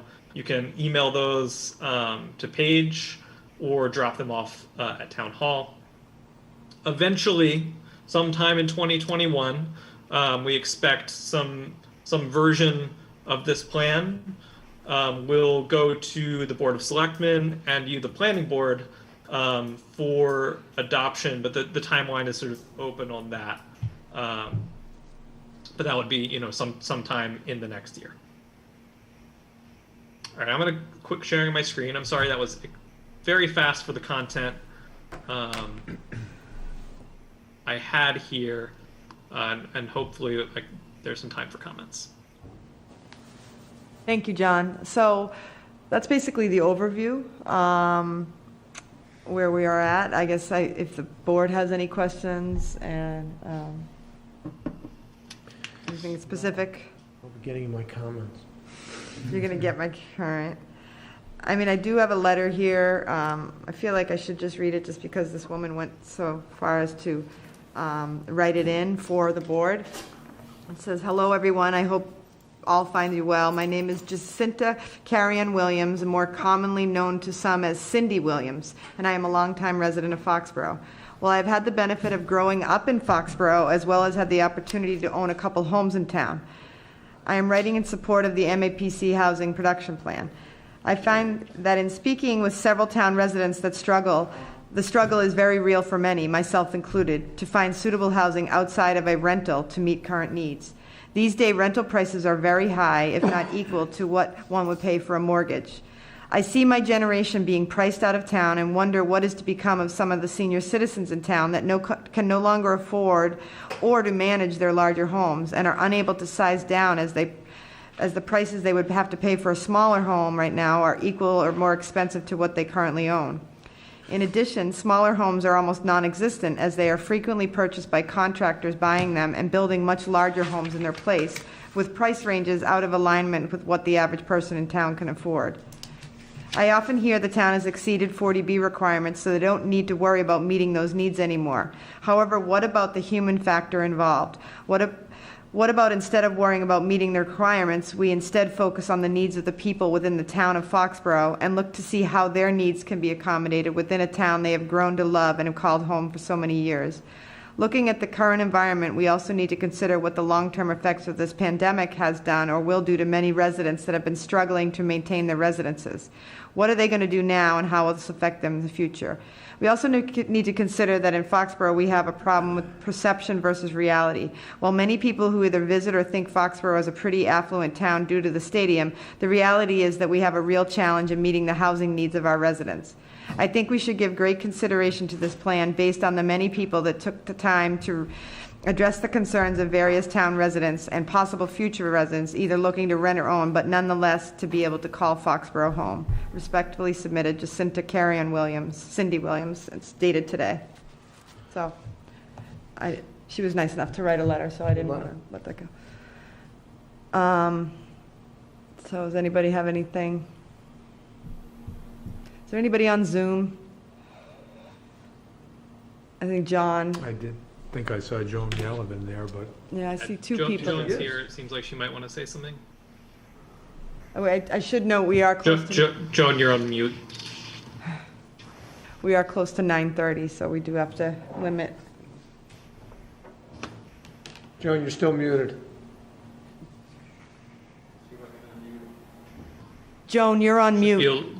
Should be a little button on the bottom. She's writing us a letter. Is there another gentleman who wants to speak in the meantime? Found it. Oh, there we Found go. it. Joan Gallivan found her. Unmute. Okay. Joan Gallivan, 9 Cannon Forge Drive, Foxborough. This is a fantastic plan. We have a lot of background information leading up to what I believe is the housing production plan, which sort of begins with the strategies. They call it the priority strategies. And that's on page 104. Now, those priority, if someone on the planning board might note these things, because it's such a long document, it is really difficult to get through. And I found ways to make it a little bit easier. But I think that's the main emphasis as you come up to what's called the housing production plan. So it's on page 104. They start those strategies. But then they're also combined in a shorter list because not a 104, it's 92 to 104. 92 to 104 are the strategies. And that's listed as 7 items. And they each have a couple of pages on them, talking all about them, and then they also list the action items. So 92 to 104 are those strategies. Then at the end of the strategies, they list them in a column on page 106. So I think that's good to see that from 92 to 104 are those strategies. They also list them on page 78. I think it is. Is it strategies? No, it's not 78. Oh, great.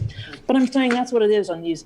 Does she have any comments Joan, do you have any comments? on the substance? Yes. On the I think substance? that these strategies they call them priority strategies, but they should be, by this housing production plan, they should be prioritized. They've done a lot of studying on this. They have had input by the community, surveys, all kinds of things. And I think they really should be prioritized. I have my own, and I want to tell you tonight that I think if we ever took on the development of the Walnut Street property, that is enough to keep everybody busy for the next 5 years. There might be little things we could do. You can pick out of the other strategies. But it seems to me, if you read this, and I think I need to know more, that there's so much about this already that's been done, and it seems to meet all of these goals that we have talked about and are in here, and it just seems like that's the perfect one to go forward with. Now, things pop up they have to deal with, fine, but it's right there. and I don't think it should be called increase the housing authority priority, because maybe that's part of it or one of the steps. But I think there's other ways we should have an implementation committee that may just take that on. We should have some subcommittees if you have another priority or a strategy that we want to pursue, because I think that's what's going to make it happen. There's so many complex pieces to this Walnut Street property, and so much has been done. I'm excited about it because I think that's, probably all we possibly could do when you look into this project. So I wanted to focus on that and try to get the committee to finalize this by prioritizing a little bit more and having us ready to do some of this implementation or take action. I think it's too wide open right now, this whole draft. It just lists so many things and so many possibilities, and they talk about them for another 20 pages here. I need them to narrow this down. Okay. So that's what I'm hoping we get out of this. Thank you very much. There was another gentleman there, I think, who wanted to comment.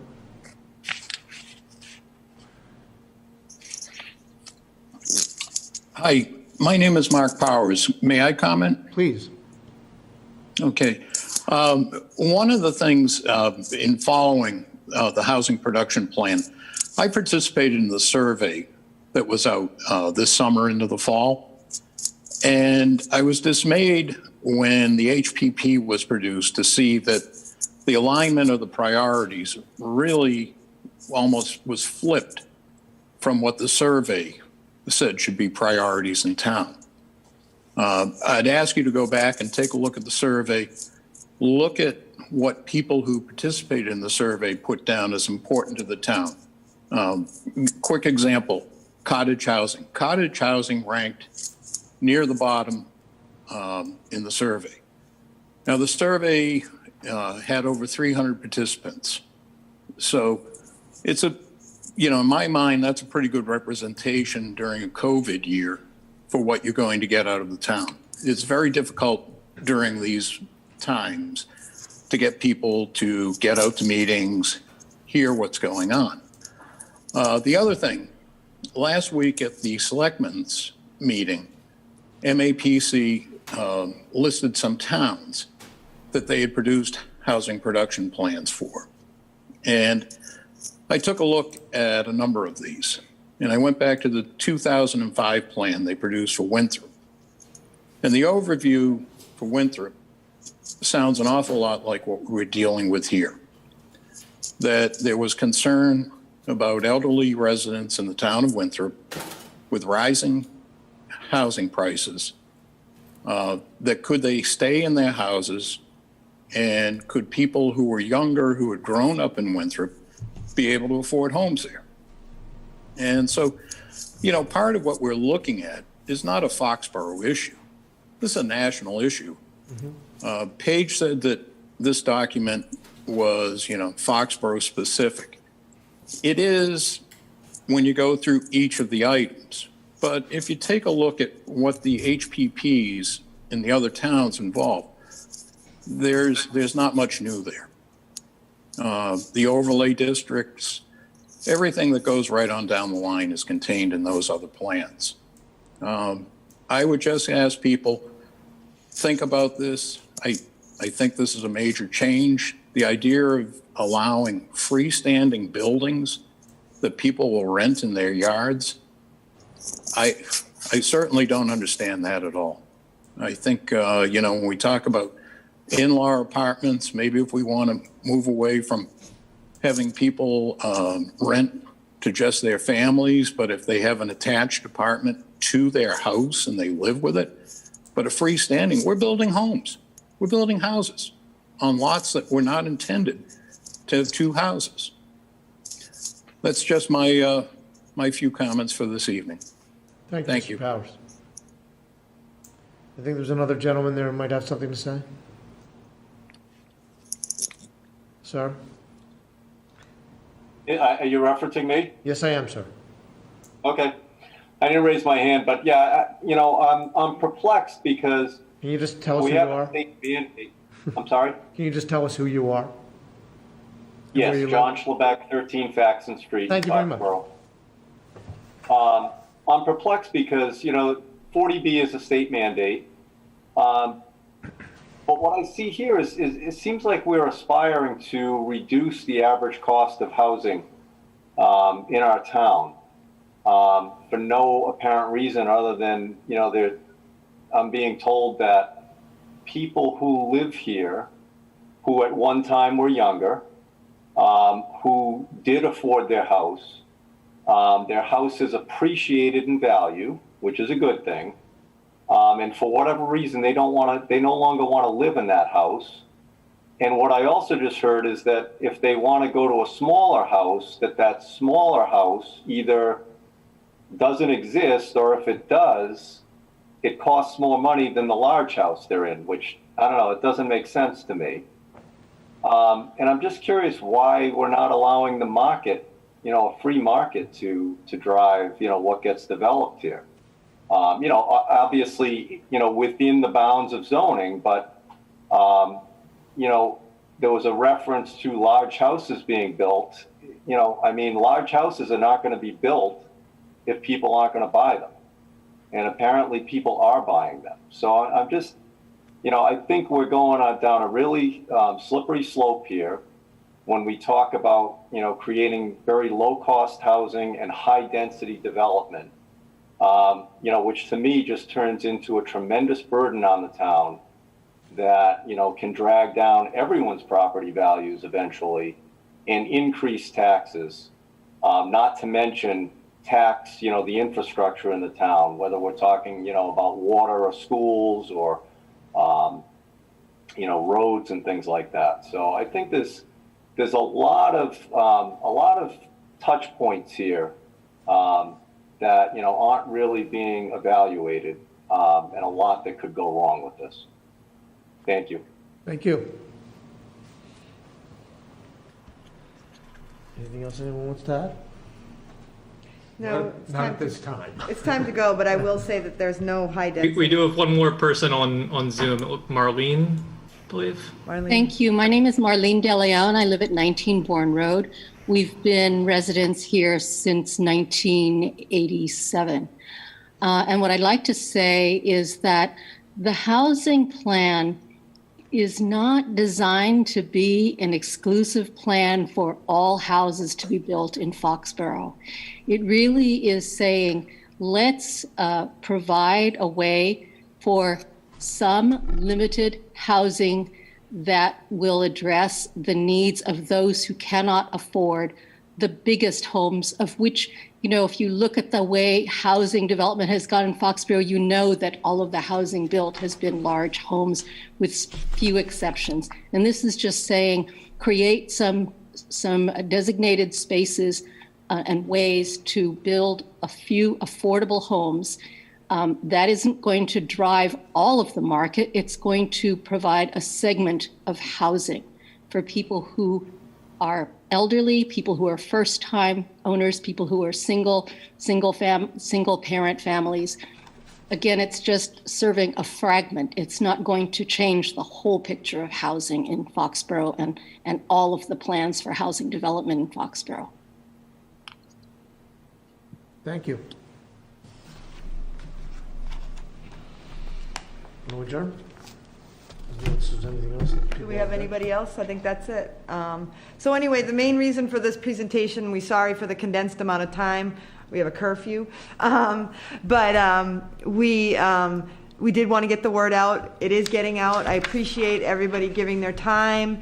Please submit your comments. I am regrouping, and I do think that in light of all the comments we've had, that we're going to probably hold another sort of, unfortunately it's going to be up on Zoom, but some sort of workshop or discussion in January, maybe to get, there's been a lot of people in town working on housing, and I think the residents, hearing from the residents who've been working on this, in addition to me, but I don't live in town, so I'm not trying to do it. So I'd rather you all hear from some of the residents. So I think we're going to have another opportunity to talk about this, because we don't want to rush this through. The one thing I've learned in Foxborough is it's a fast no or a slow yes. Now, granted, this is, if we ever get to this point of HPP being approved, it would be a slow yes. There's no such thing as fast when it comes to housing right now. But we are not trying to rush this through. We do want to do a good job. We do want to, John Schlebeck and Mr. Powers, I have had their letters. I hear what they're saying. They're not alone. So I do want the opportunity for folks to discuss this, because I do think folks like Marlene and Joan, who've been on the other side, maybe that's a great discussion that these groups can all have. And again, nothing in this plan will change anything today. Everything in this plan would require more action by the town and town meeting. So doing this would not commit the town to any financial commitment. It would not change the housing in the community. So thank you, everyone, for your attention. Thank you all at home on Zoom. And let's continue the conversation. I know I'm sick of it too, but But, it is an important issue, as you could see, having folks on the line at 10 o'clock at night, have, an hour and a half or 2 hours late shows the commitment. So this is an important issue. If it's not for you, you're very lucky, but maybe help out your neighbor and join this conversation, and let's work together. So December 18th is the cutoff for comments. Thank you very much. Thank you, everybody. Thanks. 17-3 after. Do I hear a motion to adjourn? We have a motion, yes. Second. All those in favor? Aye. Aye. Thank you all very much. Thank you all for Thank your you, Paul. patience. No, not at all.